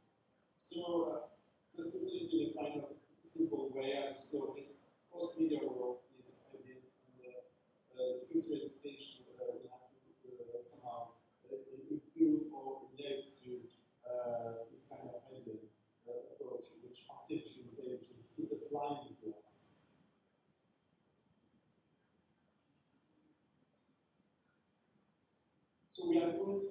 toward machine perceptions and possibly cognitive cognition.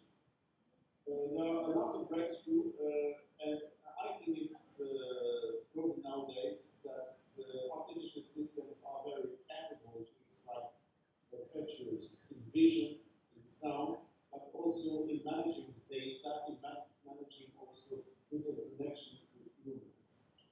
And these large corporations such as Facebook, Twitter, and Google, to mention a few more, are actually around the ocean using algorithms which actually all the time look into emerging features and use it to control somehow not only what you see, but who may be communicating with whom and in which ways.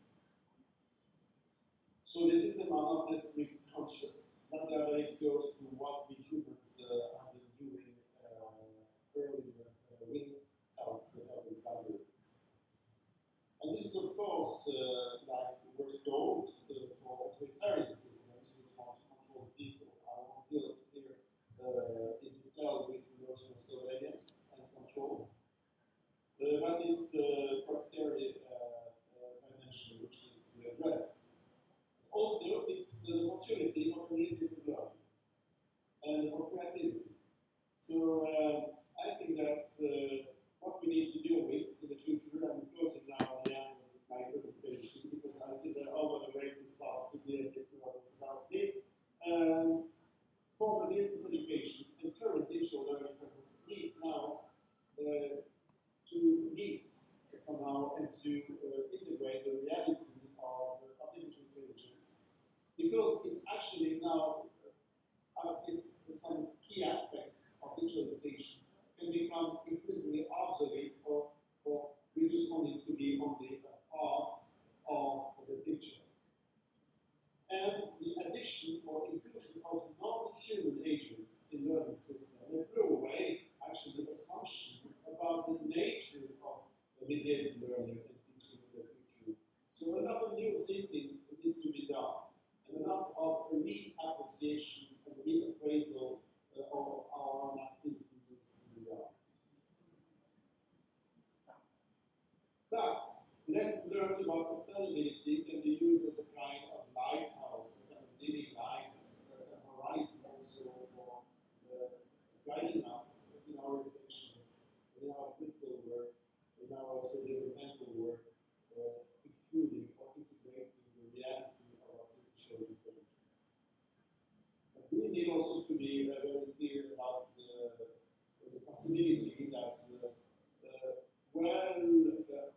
or possibly well understood or current notions of distance, about blended learning, about hybridization and digitalization, they lose very much their original meaning and context, and will need to be readdressed more fundamentally.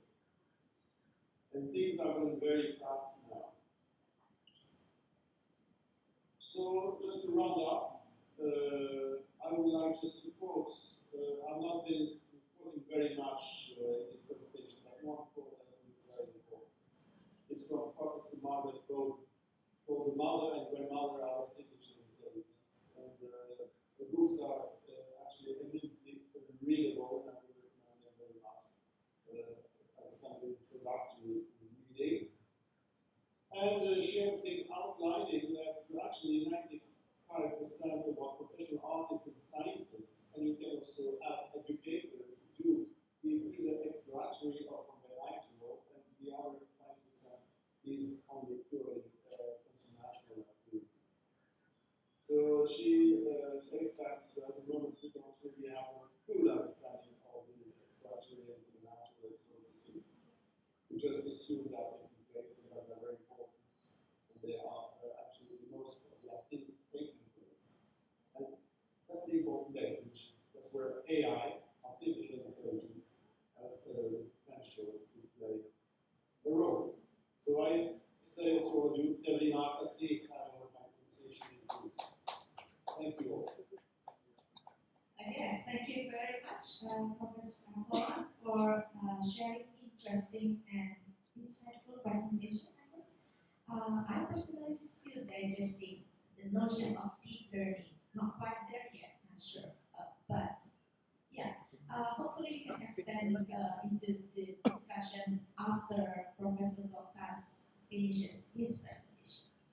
Now, let's move forward to our second speaker, Professor Goktas from Ataturk University, Turkey. I will read his brief bio and participant, hopefully you can see on screen. Professor Yuksel Goktas is a professor in software engineering from Ataturk University. He received his bachelor's degree from Gazi University, while his postgraduate and doctoral degree from Apollon Technique University, all in Turkey. He also conducted his postdoctorate program in Purdue University, United States of America. His major areas of work are mostly in social sciences and humanities, education, computer education, and instructional technology. Professor Goktas, again, you will have 40 minutes presentation, same as Professor Apollon.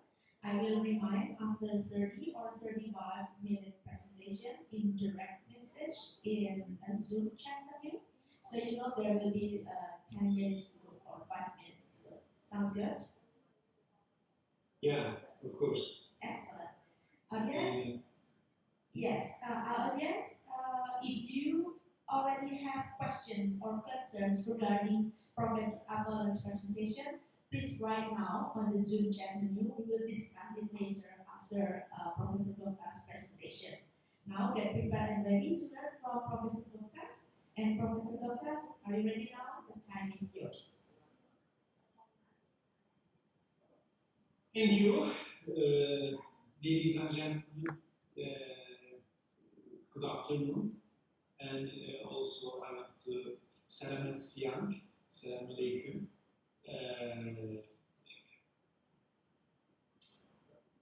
I want to talk about technology in education and research after Professor Apollon, Daniel Apollon. Yeah, first of all, I want to some information, brief information about Turkey. You know, Turkey, a Eurasian country, largely located in Asia, is a political and economical attraction center due to the geostrategic location.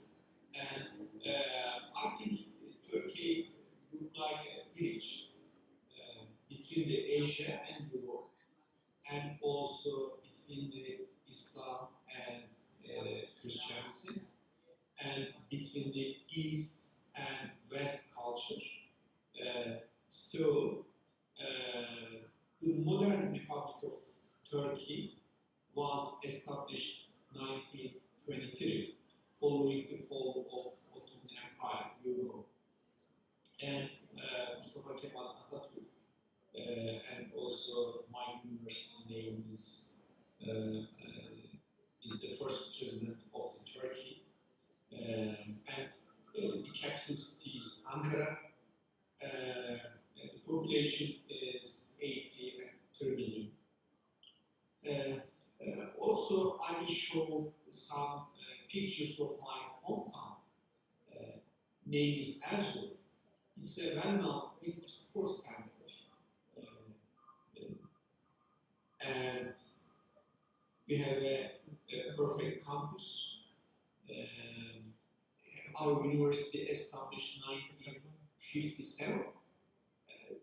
50 university in Turkey, and also our a land grant type university in Turkey. Maybe next years or following years you can come our university, because Ataturk University have a lot of graduate studies institutes and 23 faculties for undergraduate studies, and open education programs we have a lot of. And approximately 400,000 students we have, and also 2,000 and almost 500 academic staff. In Turkey, our university at the top 20 university in Turkey. Efendim?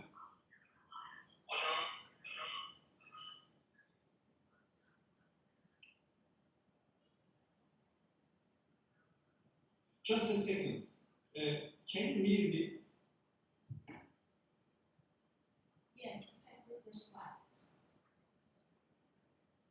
But not quite clearly. I can see your slide here from my view, but I'm not sure what that's it. Yeah. Okay, just a second. Just a second. I think. Oops.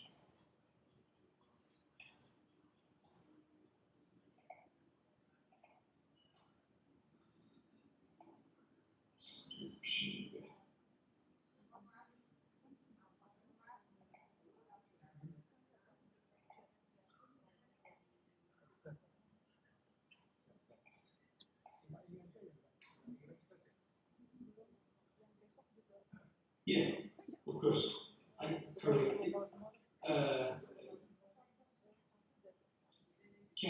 Can you hear me and can you see?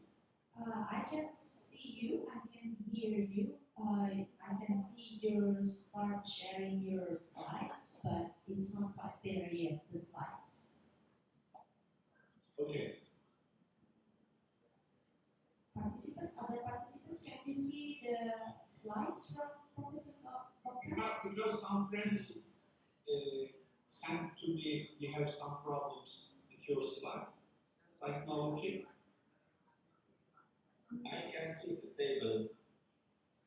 Okay. Your screen is still black. Yeah, our screen now is still black, but we can see that Professor Goktas has started screen sharing, but the slides are not quite there yet. So, alternatively, if you were comfortable with, you can send us your slides and we can help you to share. Just a second, please. Okay. Just a second.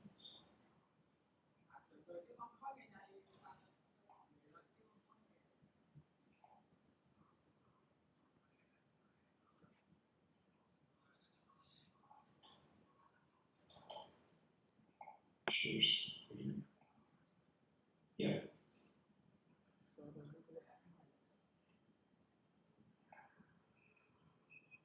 Right now, you can see my slide. No? No, I'm afraid not yet. So, Do you have We will moving around, and around. This is learning to some extent. We could see it just now, like 5 minutes ago, but not now. Just a second.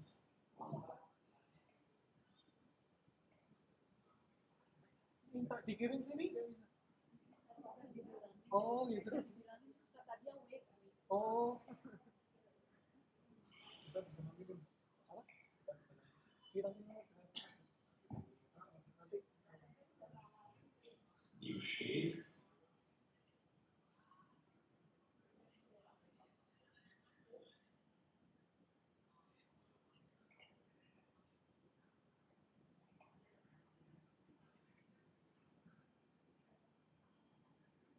Okay, I think I solved the problems. Is it clear? Is it okay? Can you see my slide right now? No, I'm afraid not yet. Not yet. Just a second. Why? I can share it.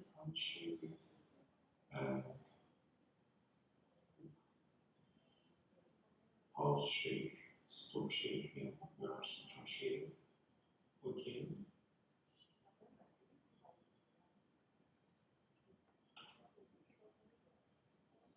Did you stop your sharing and then redo the share again? Did you do that? I tried. Dia muter-muter terus. So now you stop sharing. Okay, let's try again. I click the button sharing and let's see what happens. Can you? Yes. On the slides, you can see that you have started screen sharing as mentioned in the Zoom. It should notify us that you started screen sharing, but the slides is not there yet. Stop. Yeah. Share. So, moderator, maybe you can help him. You share the PowerPoint. We don't have a PowerPoint. Thank you for suggestion, but we don't have a PowerPoint. I already offer if Professor Goktas is comfortable, he can send us a PowerPoint, but he still want to try. So please be patient and wait for Professor Goktas to solve his little problem.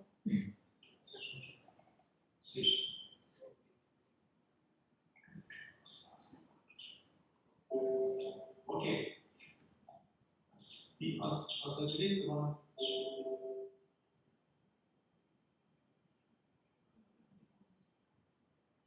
Alright, in the meantime, we're waiting for Professor Goktas in sharing his slides. Okay. Can you see my slide right now? Not yet. I'm sorry. Oh. Yeah.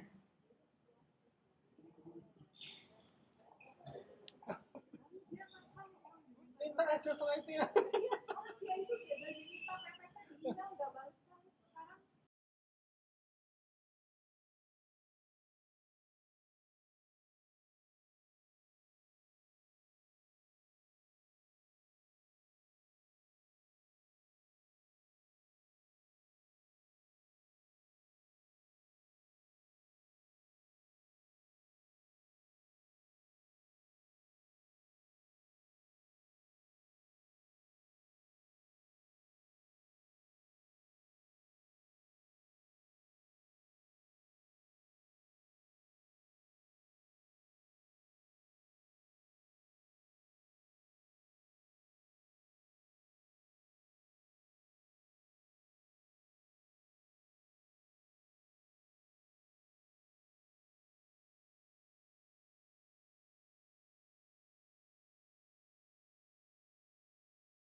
2 is about from Mrs. Alvelia Luti Tarma Tasari. Sorry for the pronunciation. It's about what we call different digital cultures and inequalities and diversity of receptions. Well, I will perhaps start commenting if the slides of Professor Goktas are popping up again and pick up from later. So I'm just sticking on, and when Professor Goktas takes over, I'm stopping.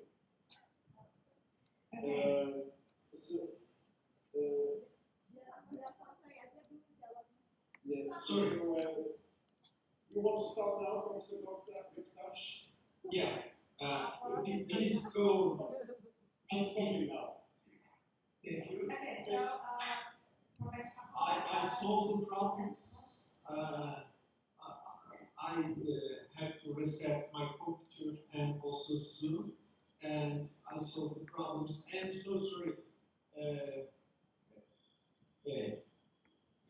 Can you see me and can you hear me and can you also show my presentation right now?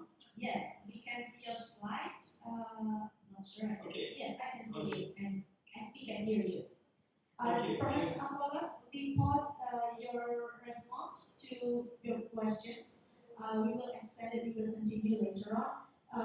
Let me tell you something. You still direct texting directing me. So please switch to everyone so everyone can see your text. Thank you. And now let's go back to Professor Goktas. Professor Goktas, please. I am so sorry. When you deal with some technological devices, every time you can find, you can face to face some technical problems. But right now I solve these problems.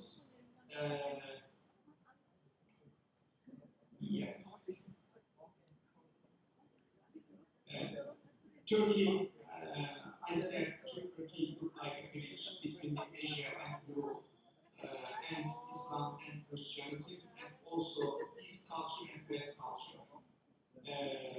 The modern Republic of Turkey was established in 1923,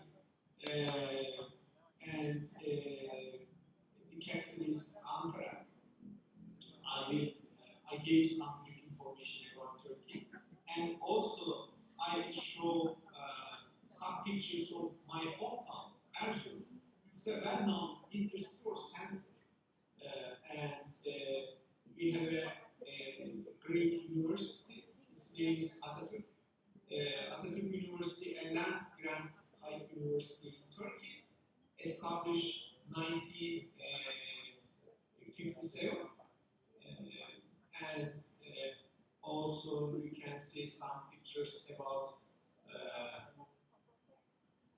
our campus, and we have several institutes for graduate students, 23 faculties for undergraduate students, and we have a lot of open education programs. Almost we have 400,000 students, and we have 2,500 academic staff, and top 20 in the Turkey university, and we have international collaboration is the most important issue last years. We have several different agreements with universities from 60 countries and 300 universities to improve stronger relations. Also, we have existing agreements with universities Nigeria and Uganda, and we have a lot of joint diploma programs and fun part behind and some technical problems behind. Let's start talking about business. Today, I will focus on technology and research.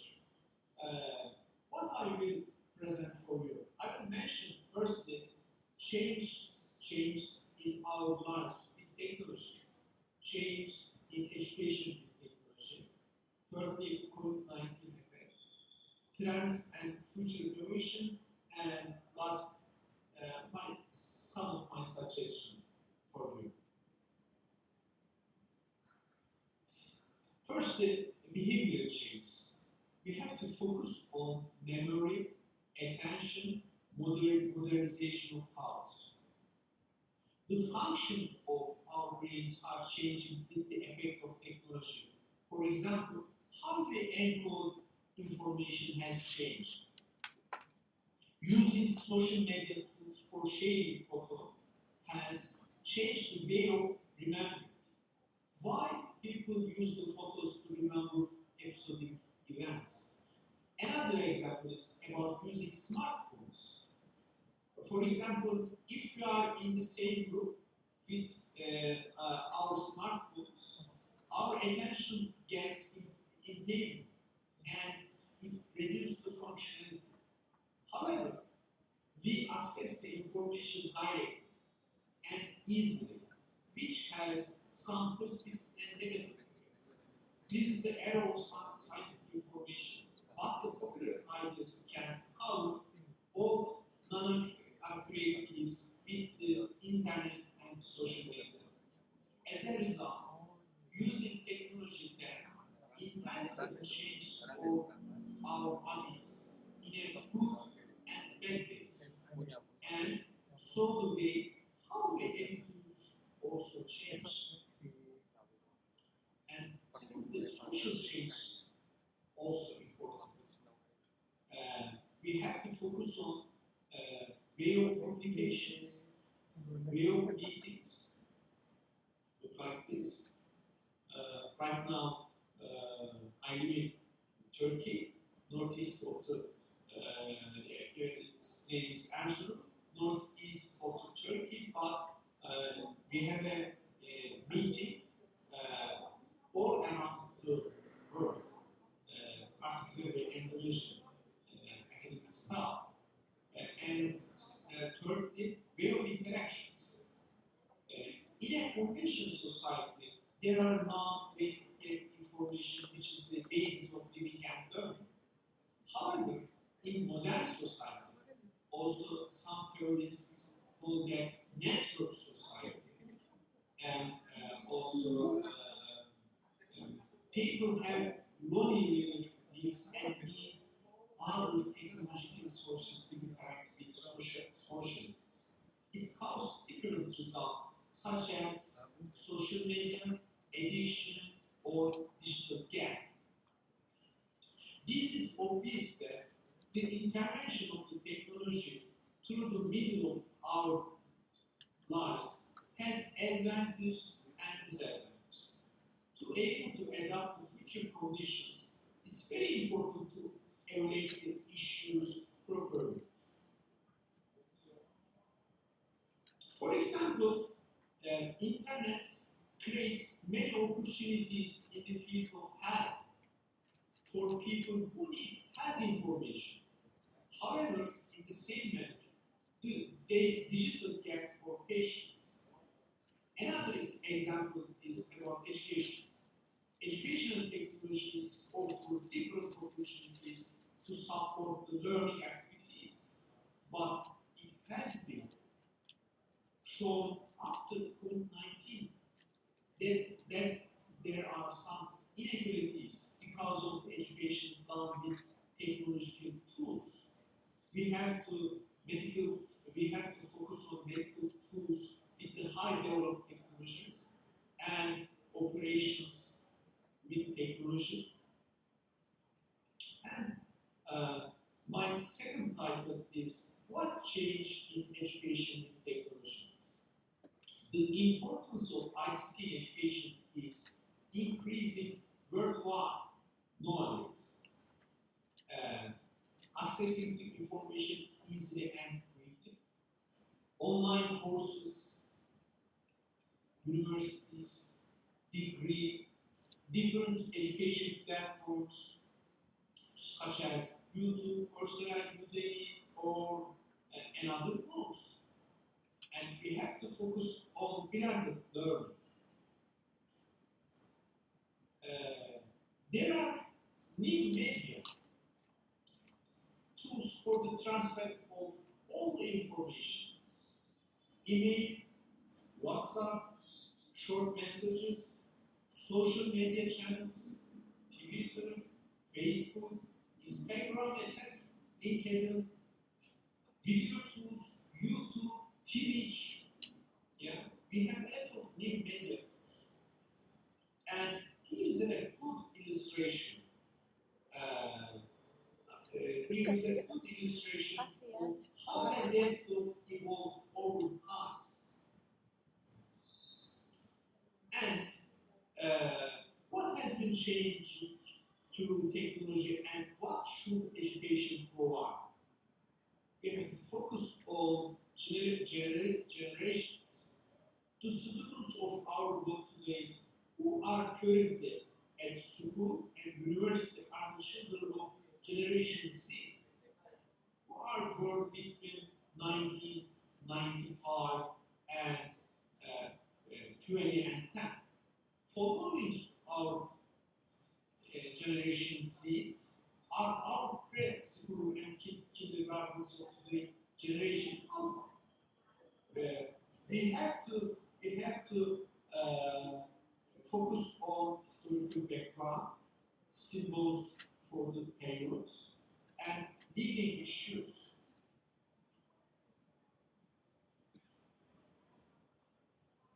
And what about the unemployment in the future? Generation Z are the largest generation ever and almost 34 of the world's population. Globally, there are almost 2 billion of them. So we have to focus on Generation Z and Alpha.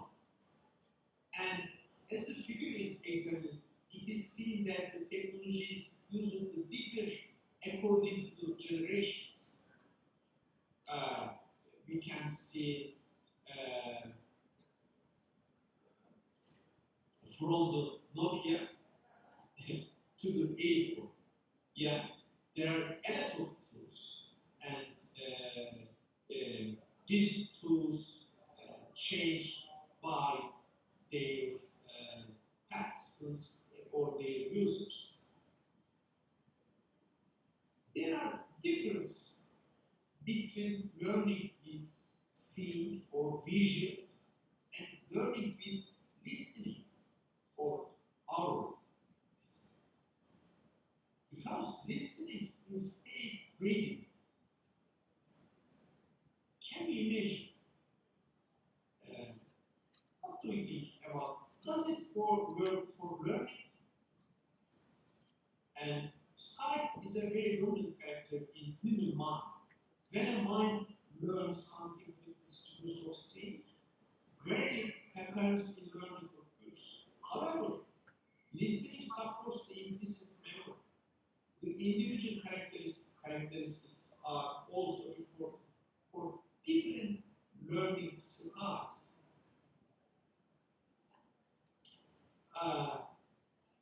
Maybe most of us remember conventional educational technologies such as overhead projector, blackboard, radio. But many of us are using new technologies, including Internet of Things, Philip Classroom, peer some second line, MOOCs, virtual reality, augmented reality, and how do we access the information? The online libraries. We have to also focus on online resources for different types of knowledge. Because scientific knowledge is very important for developing an epistemological perspective, making students skeptic for making the followers of the accurate knowledge.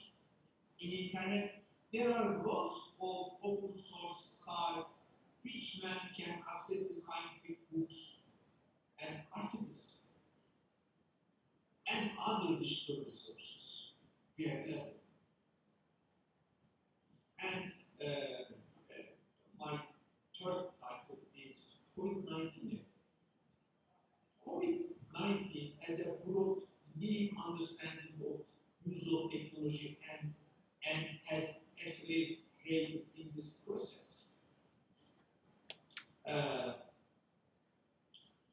To slow the spread of virus, schools closed across the world. 1 year into the pandemic, the first 1 year, almost half of the world students are still affected by school closures. With the closures of schools, they have also had to take one more care responsibilities at home. And also business closure too.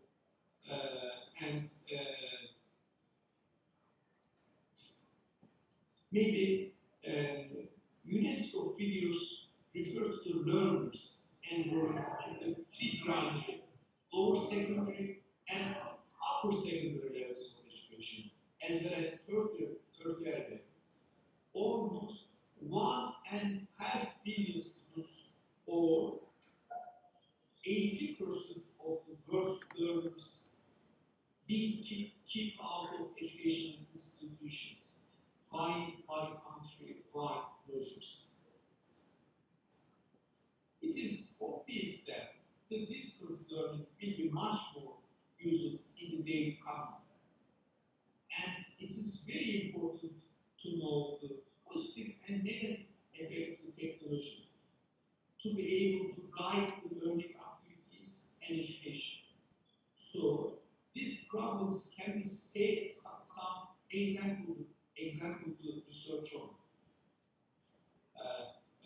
Technical problems in digital education, communicating problems in digital education, course contents in digital education, adaptation of humans to the digital education. Issues related to the teachers. We have some issues related to the teachers. Firstly, teachers with less experience with digital devices and have no motivation and skills in all of the countries. Also, second issue, technical infrastructure problems challenge teachers, and teachers have motivational issues. And my fourth title is Trends and Future Issues. You can see the Gartner hype cycle for emerging technologies and 2020. This report highlights 30 technology profiles that will significantly change society and business over the next 5 to 10 years. The hype cycle that distills more than 1,700 unique technologies into a list of must-know technologies and trends. This year, list highlights 5 unique trends. One, firstly, composite architectures, algorithmic trust, beyond silicon, formative artificial intelligence, and digital media. These patterns of technological adaptation vary according to the industry. As demonstrated in figure, artificial intelligence is finding the most broad adaptation among the digital information and communication, financial service, healthcare, and transportation industries.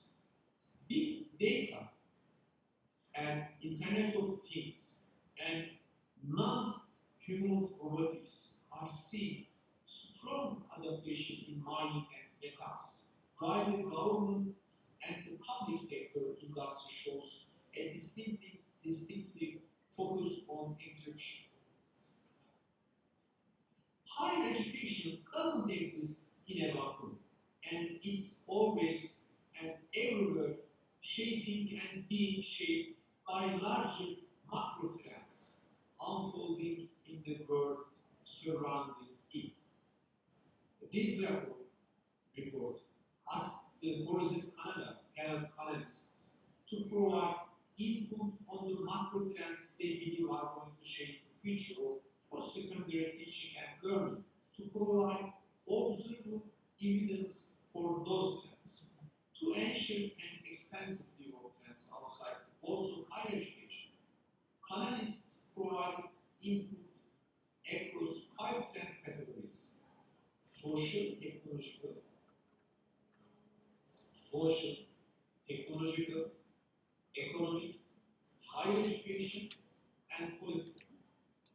After several rounds of voting, the panelists selected the following trends as the most important issues. For social, demographic changes. For technological, artificial intelligence. Economic, future of work and skills. Higher education, online education is the most issue. And lastly, for political polarization is the most important issue.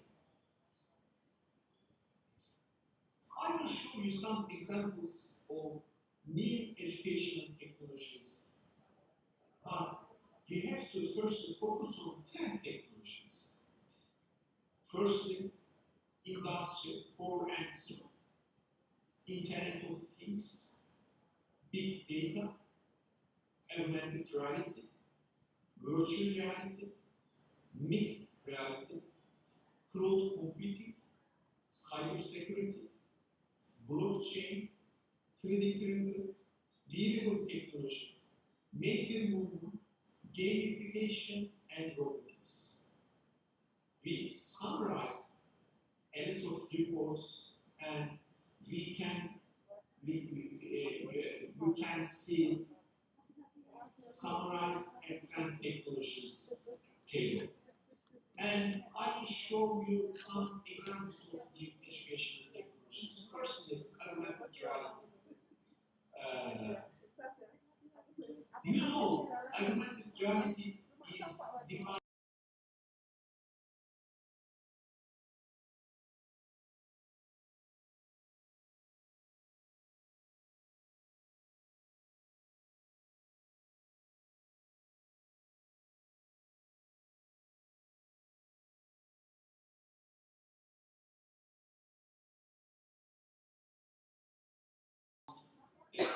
high degrees of surprise and curiosity.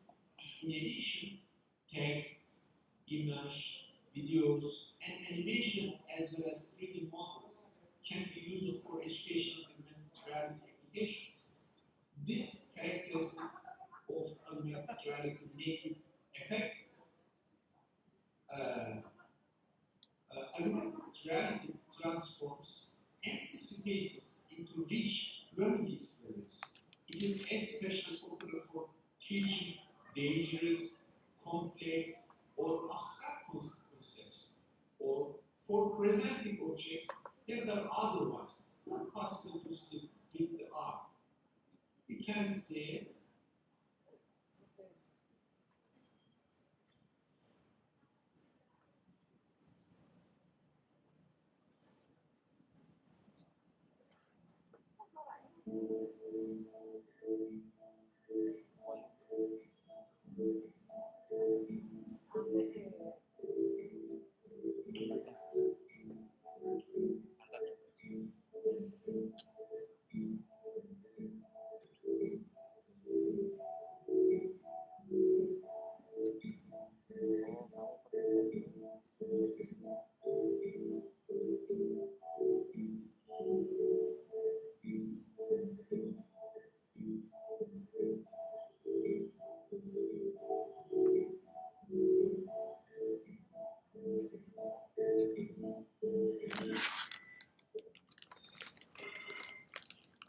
And with the information system user, suppose giving the user a sense of reality in the virtual environment. Second example about virtual reality.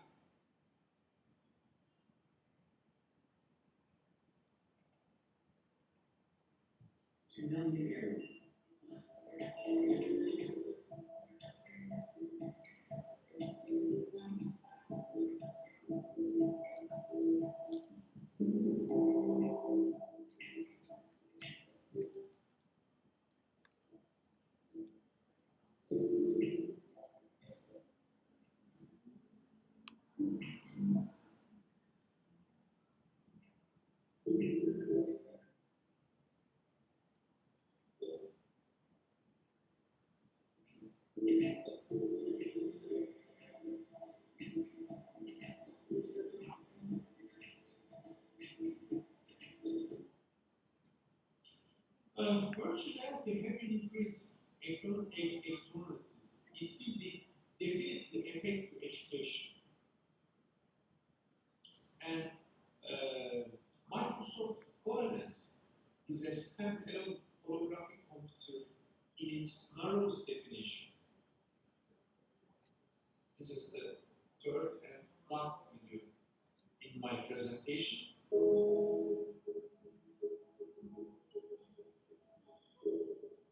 I was tired of preparing kids for yesterday.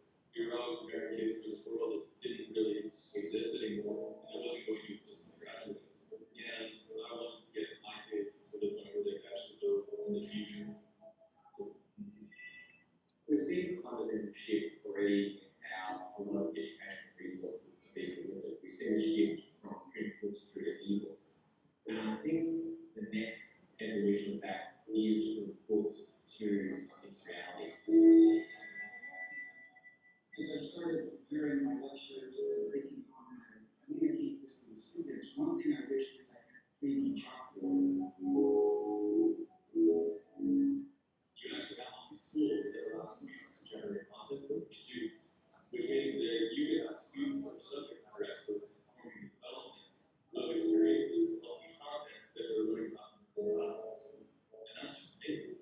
With HoloLens, alright, there's an app if you didn't have access to all the participants, you could learn them. And then being able to interact with something is what makes you remember. I'm a visual learner. I'm someone who learns by experience as opposed to just reading out a book. And so having to put that visual in you makes things much easier. We could use mixed reality for agriculture, science classes, geography, math would be a big one.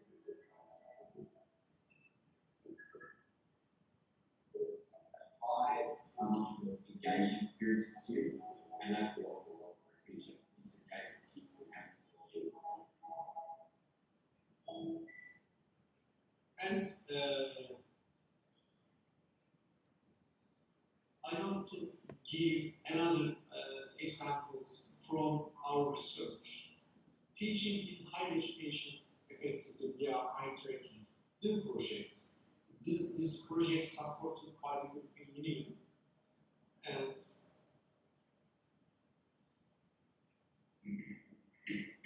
this is our university. So I know, of course, here you have to be careful. In the exam, if I ask you to put your right hand states EK, this is a different thing than the United States with respect to energy. Okay?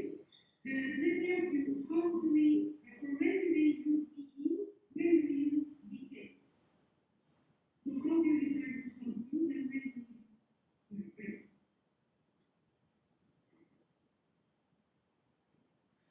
First of all, let's remember what DK is. When is DK useful? What do you do?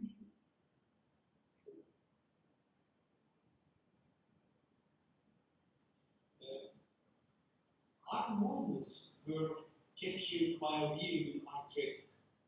In addition, video camera was employed to record the participants' gestures and body movements in the classroom environment. Video camera and eye movements was synchronized in a software. The picture shows the interface of the software. In the regular sessions, these records were presented for the participants to the interpreter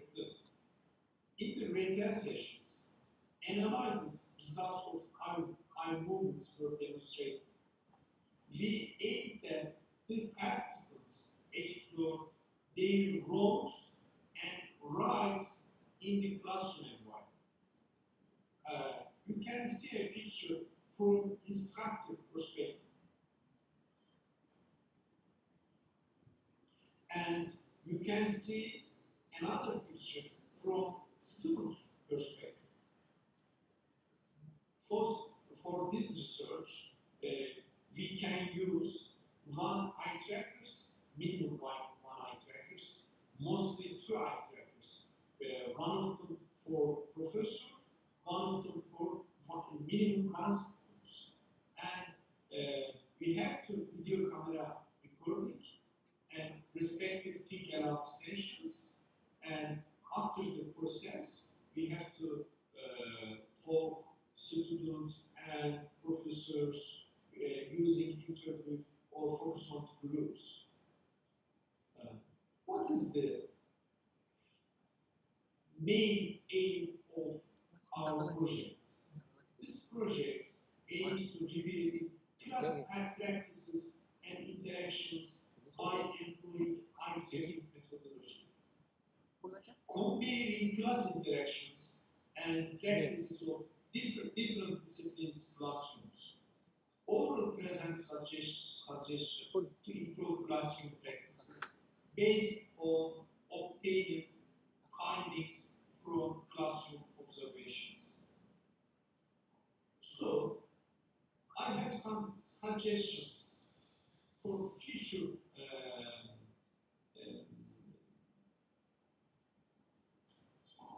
committee members. And 8 golden advices. One of them is cut down on the things you do each day. Take a learning journey each month to learn something new and apply it in the classroom. If you want to increase your students' interest in this lesson, make an effort to get to know them and they work closely. Third, examine examples of classroom where technology is well applied and redesign your own learning environment. Have a web page, have a blog, and share your experience, knowledge. Make educational short films. You must learn and use video recording and editing. Discover and try to use the best mobile or tablet apps for your field. Discover this and use in your lesson games, movies, cartoons that may be related to your field. And the last one, in order to preserve our culture, we must produce digital content, video, visual element, and text. And I will do some suggestions for future researchers. One of them is the studies to raise up with the intentions and skills of the generation Z and Alpha. The studies to develop the new products and software to new technologies. These studies of effect of COVID-19 and digitalization on human behaviors. The studies which assess the adaptation process of societies and individuals.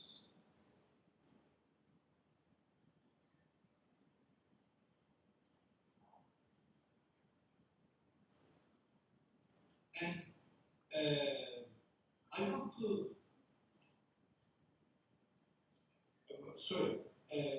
why it is very important for us to understand the above situation and suggestion?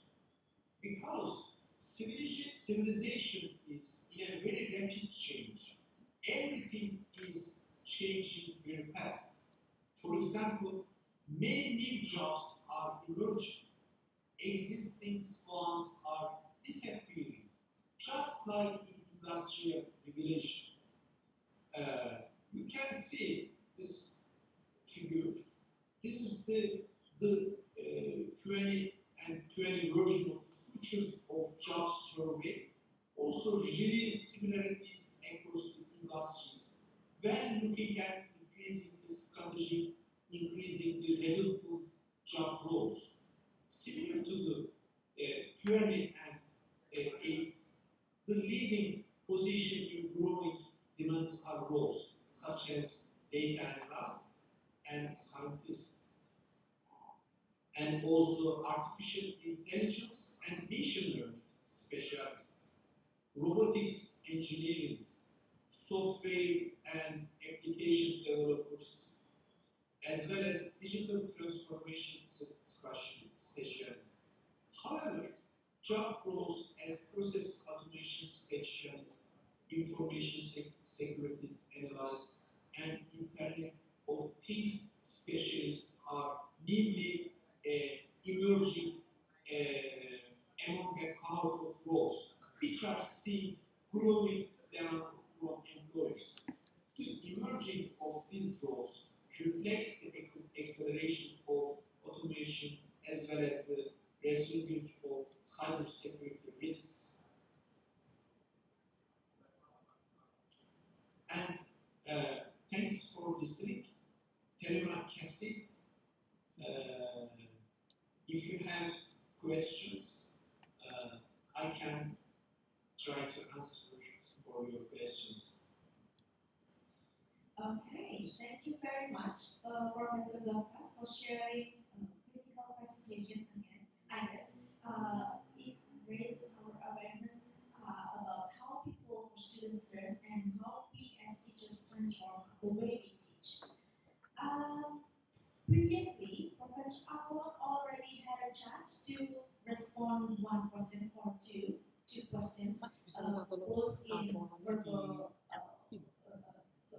and in text from Zoom. Now, I would like to invite the participant who has questions or concerns or thoughts for Professor Goktas.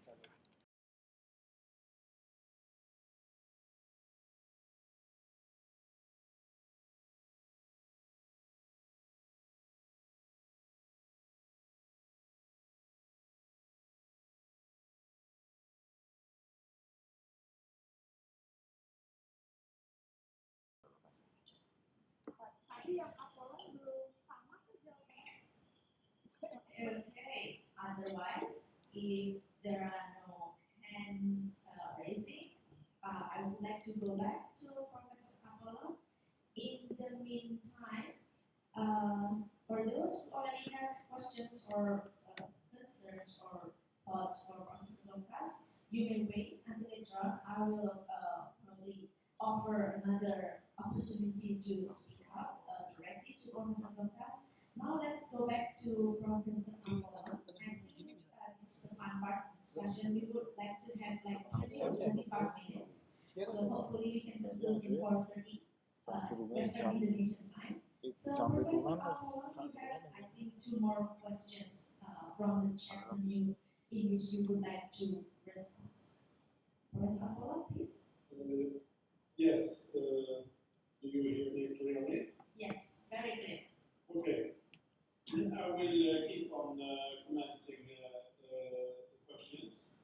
And I've already prepared my comments to question number 2 by listing a few keywords.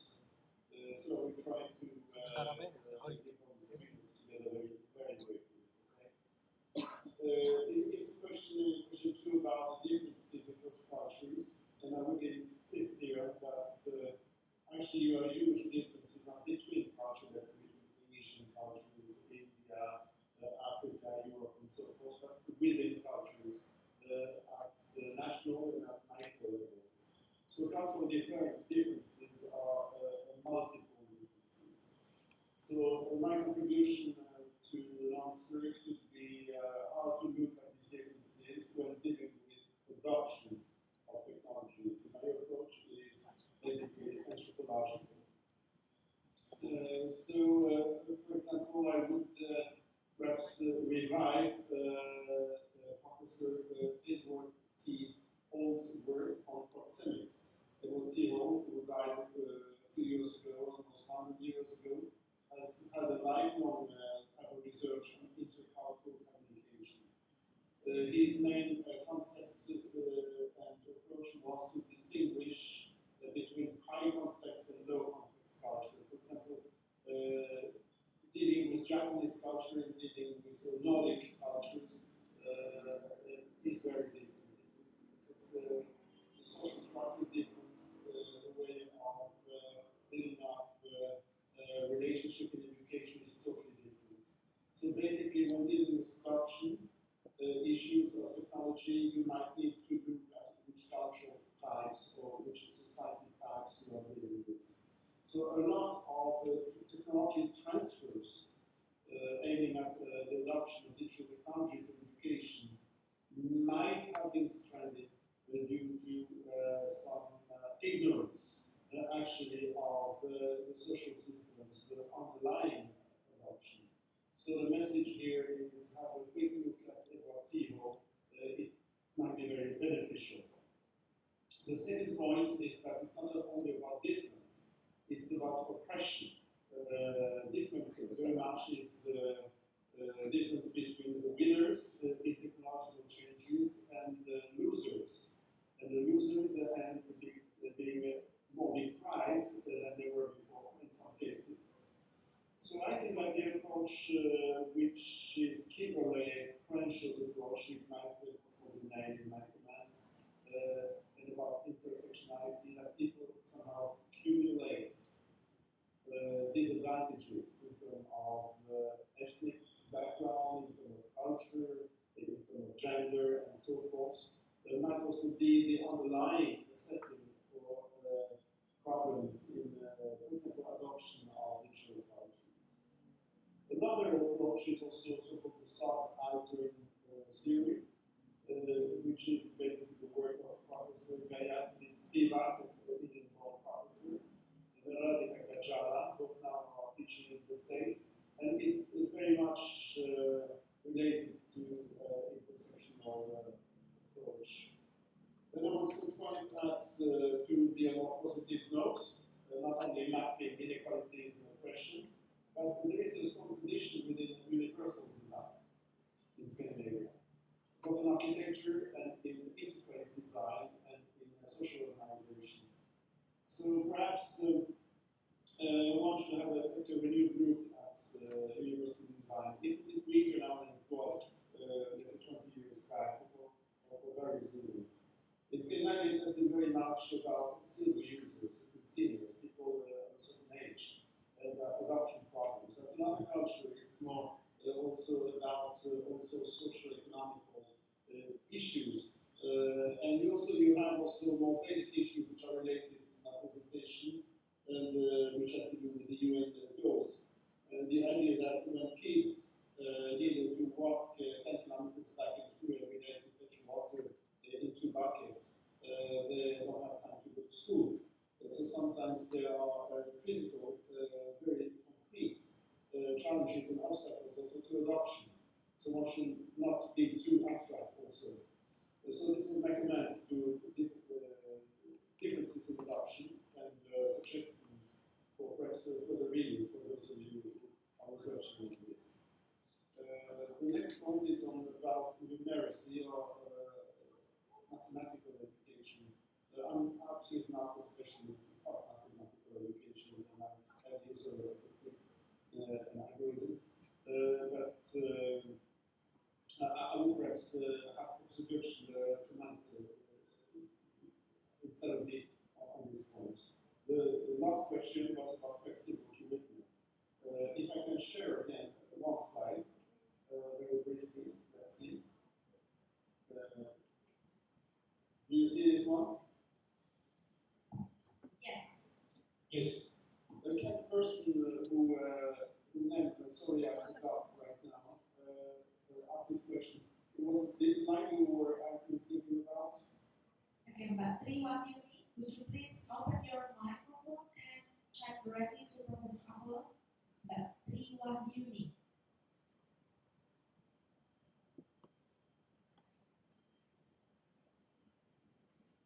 Not right here. Okay. Well, the idea about I can try to imagine the answer. When dealing with the notion of flexible curriculum, this in this let's say model, graphical model proposed by Goktas, you have the curricular dimension here, which is historically very stiff, very fixed in all aspects of education. And then you have the issue here, you have two other zones which are quite interesting to us, or sectors which are in blue. This is the literacies, the different literacies, mathematical literacies, numeracy, and ICT, digital literacies, and also traditional literacies. And then you have all these other aspects which have been emphasized both by Professor Lappalainen and Professor Goktas, and myself too, which are the soft skills, basically, use an art expression, or social skills, or interactional skills, intercultural skills. So somehow, these requirements within these skills, very often they come into competition, basically, with the more institutional, formal, curricular aspects. So the issue is how to tweak and to create bridges between the soft skill requirements and the curricula. And I think that's, there's a lot of tensions, also significant tensions in schools, because here, even here in Norway, which is a quite liberal country, there's a lot of talking or fighting about how stiff or how formal one should be about curricula in school and universities. But the tendency now is that everybody knows that if you have to do well in mathematics or history or social science, then you will need to be part of one of the actor of your knowledge. So I would say that increasing interaction between educators and students and between students is the way to go. And that curriculum needs to be flexible, so it's an illusion to think that non-flexibility or stiffness is possible at all. So we have somehow to not destroy, but reorganize the notion of curriculum itself. This is my contribution. Reorganize the notion of curriculum. Think fresh, think new about what is a curriculum. And perhaps break it into a few pieces and somehow integrate the interaction aspect into the notion of curriculum in order to allow both the soft skills and also the various aspects of literacies inside the curriculum. In France, for example, which is my country of birth, there has been a lot of historical tensions about, let's say, leading the more abstract notion of curriculum. This is my answer. Thank you very much, Professor Apollon, for the response. I can see now there is one participant raised hand, Amelia, but I'm afraid I have to hold your question. Let me go to the chat menu. There is one question for Professor Goktas. The question is, what's the best tools to evaluate or assessment student effectiveness or effective dimension in digital education? Thank you very much. Professor Goktas, please. This may vary depending on your purpose. Firstly, maybe we have a lot of tools, quizzes, Socrates, Google Form, or H5P, articulates turnaround, or sometimes we can use for feedback or Kahoot, Mentimeter, quizzes, yeah.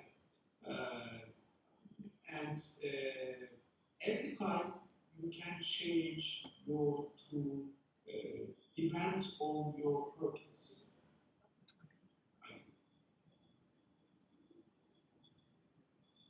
All right. Okay. Let me go back to this. But most important issue, assessment and evaluated, we have to focus on portfolio.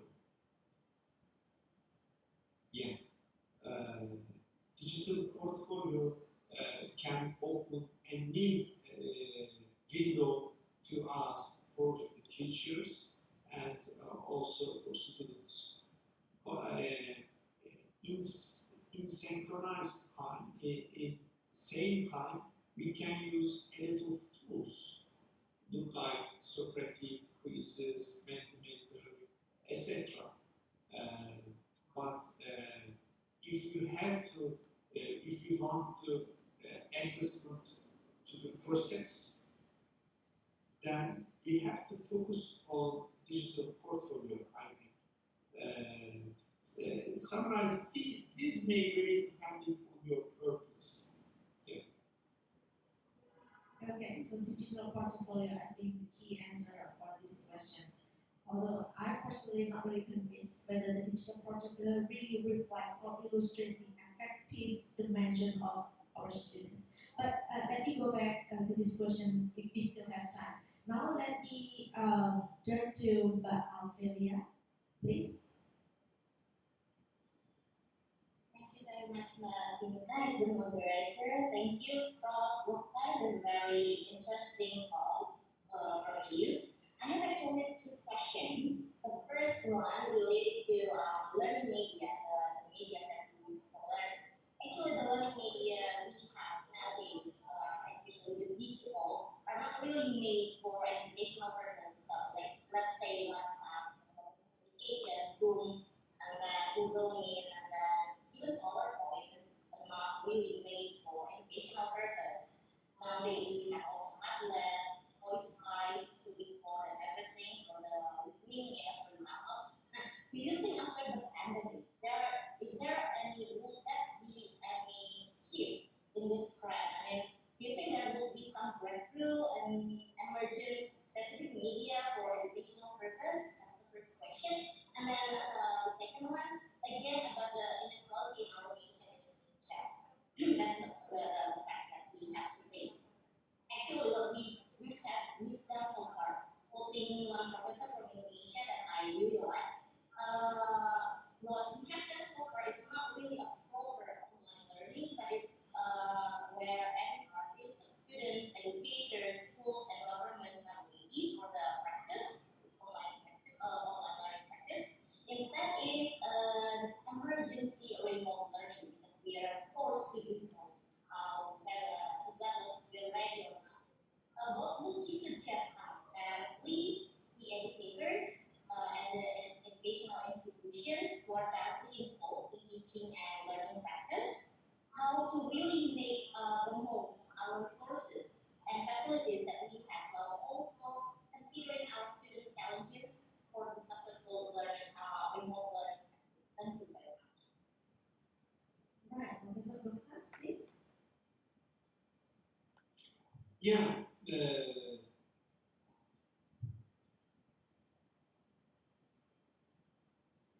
I cannot hear four questions because some technical problems.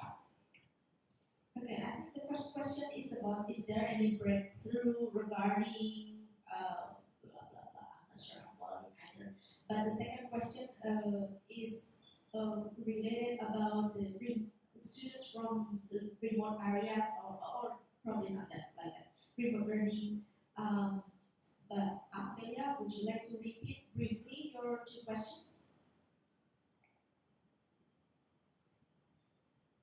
So the first question related to learning media, do you think that after the pandemic, since we shift the practice into online learning, there will be a shift in this trend? I mean, do you think there will be some breakthrough? There will be specific media made and emerged for educational purpose? Yeah, maybe we can see in the short future some virtual reality too much, virtual reality, augmented reality, and metaverse. In the future, I think we can see a lot of reality and real reality and virtual reality maybe HoloLens, and etc. But this is the most important things is in this issue, digital gap, because a lot of students can access these tools and these devices, but in the world, a lot of people cannot reach any internet connection and new devices. So we have to focus on, in the future, particularly digital divide. Digital divide is new problems of our world in the future, I think. Okay, well, what about the second questions? Is it answered? Yeah.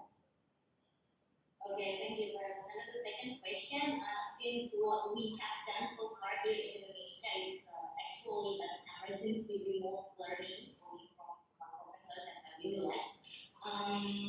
What would you suggest us, at least the educators and educational institutions who are directly involved in teaching and learning practice, to meet the objective, to make the best of it, how to really make the most of our resources and facilities, while we also considering our students' challenges and something like that. Since some of the students didn't, like you said before, do not really have the connection, and that they are quite new to like digital media, like laptop and those devices that needed for the learning, for the successful learning, remote learning practice. So which you can suggest?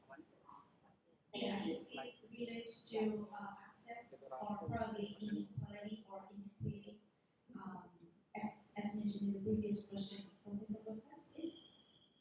Yeah, first of all, we have to focus on our students' world. If you want to increase our students' interest in the lesson or improve their motivation, please make effort to get them now in their world closely. They like play some digital games, and we have to focus on their world, and we have to give a lot of rich examples to them,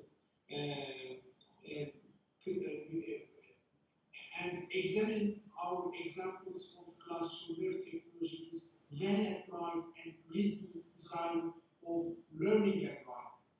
We have to give a lot of information via our web page or MOOCs or learning management systems, because the role of the teachers is changed definitely.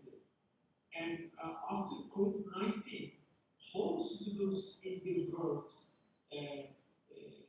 wait and need teachers, and they want to give information, not say at YouTube, but we have to develop our materials, rich environment materials, our videos, we have to produce digital contents, and we have to give these materials via our learning management systems, our web page, our blogs, or our social media addresses. We can link our students when focus on their growth. Because our new students, Generation Z, and mostly in the future, Generation Alpha, we have to focus on their behavior. Okay, thank you very much, Professor Goktas. Yes, thank you, Professor Goktas. Now, we still have 2 minutes. Let me see if Professor Apollon would like to jump in this discussion responding these 2 questions. Do you think deep learning or artificial intelligence relates to these 2 questions? Please, Professor Apollon. Yes, my answer will actually be a combined answer to some of the last questions. First,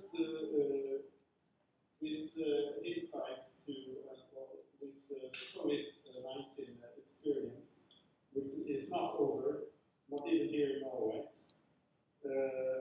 We're kind of steep upward curve now with a lot of contaminations, and people are again going around in the street with masks and everything now, so it happens very quickly. So this COVID experience, I think, is very essential also for the future of digital learning. I call it digital learning as a kind of a big package. Okay? And what I can infer from the experience from the 2 last years is that we have experienced transition, change, so that distance education, which traditionally was much more kind, I would say, not really peripheral, I would say a kind of special sector within education taking place in very precise settings, and now has moved to the hearts of actually homes and people in private life. And we see also in the meantime that technologies are really now advancing at a very fast pace. So a kind of insight we can extract from this is that there's a huge convergence taking place now, and I have drawn here on my paper. I don't see if you can see it here. It's cancelled by the background, a losange rectangle with four edges. One edge is work life. How people interact in work life. Most places, not only in offices, but also at the bottom line everywhere. The second edge in this rectangle is entertainment and the explosion of artificial intelligence in gaming, among other things. And the explosion also in users of games, video games. Gamers now aren't a special class of people in society. All youngsters now, more or less, know a lot about gaming.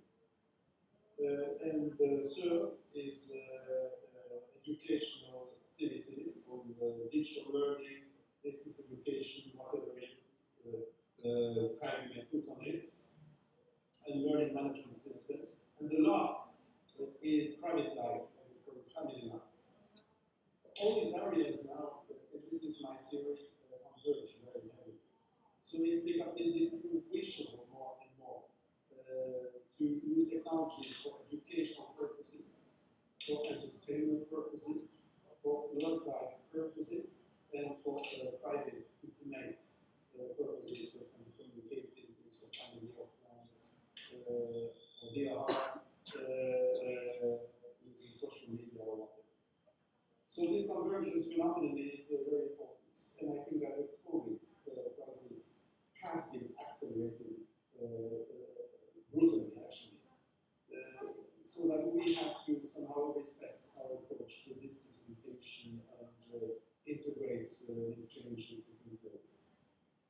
So this is my comments. I think that's answers to different questions can be derived from this kind of convergence between the four elements of life. Thank you. Interesting. Okay, I think that concludes our first plenary sessions. Thank you for both professors for sharing with us your thoughts, your knowledge, your experience, and so on. Let's give our big virtual applause for both professors by activating our iconic response from Zoom, like I did, like I'm doing right now. And for the audience, Thank you everybody for attending, for the great questions and discussion. See you all next time. Now I will return to Mbak Erna. Thank you. Wassalamualaikum warahmatullahi wabarakatuh.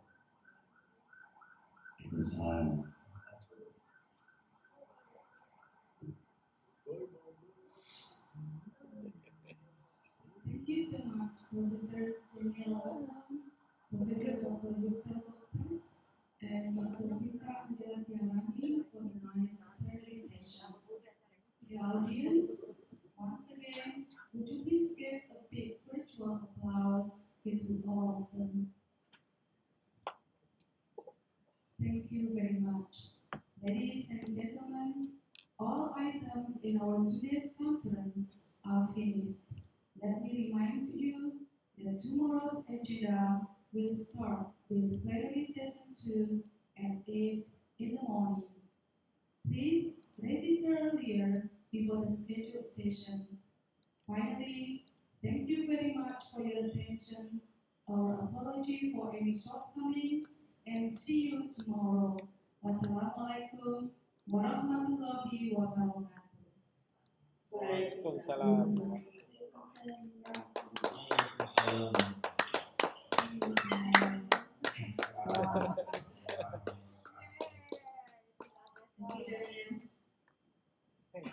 Ending ya.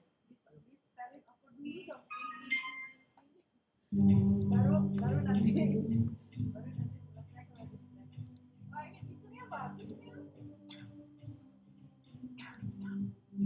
visualnya bagus nih.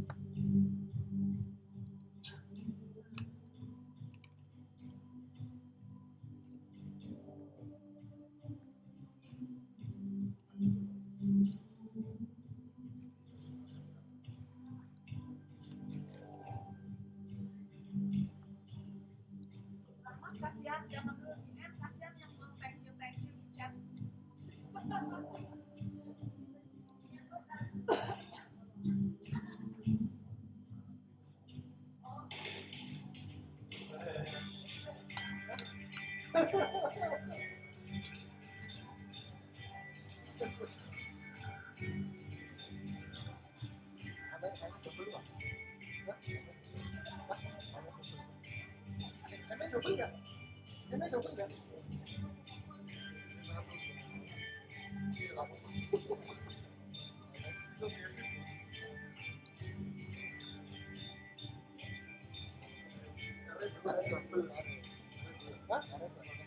Kami satu.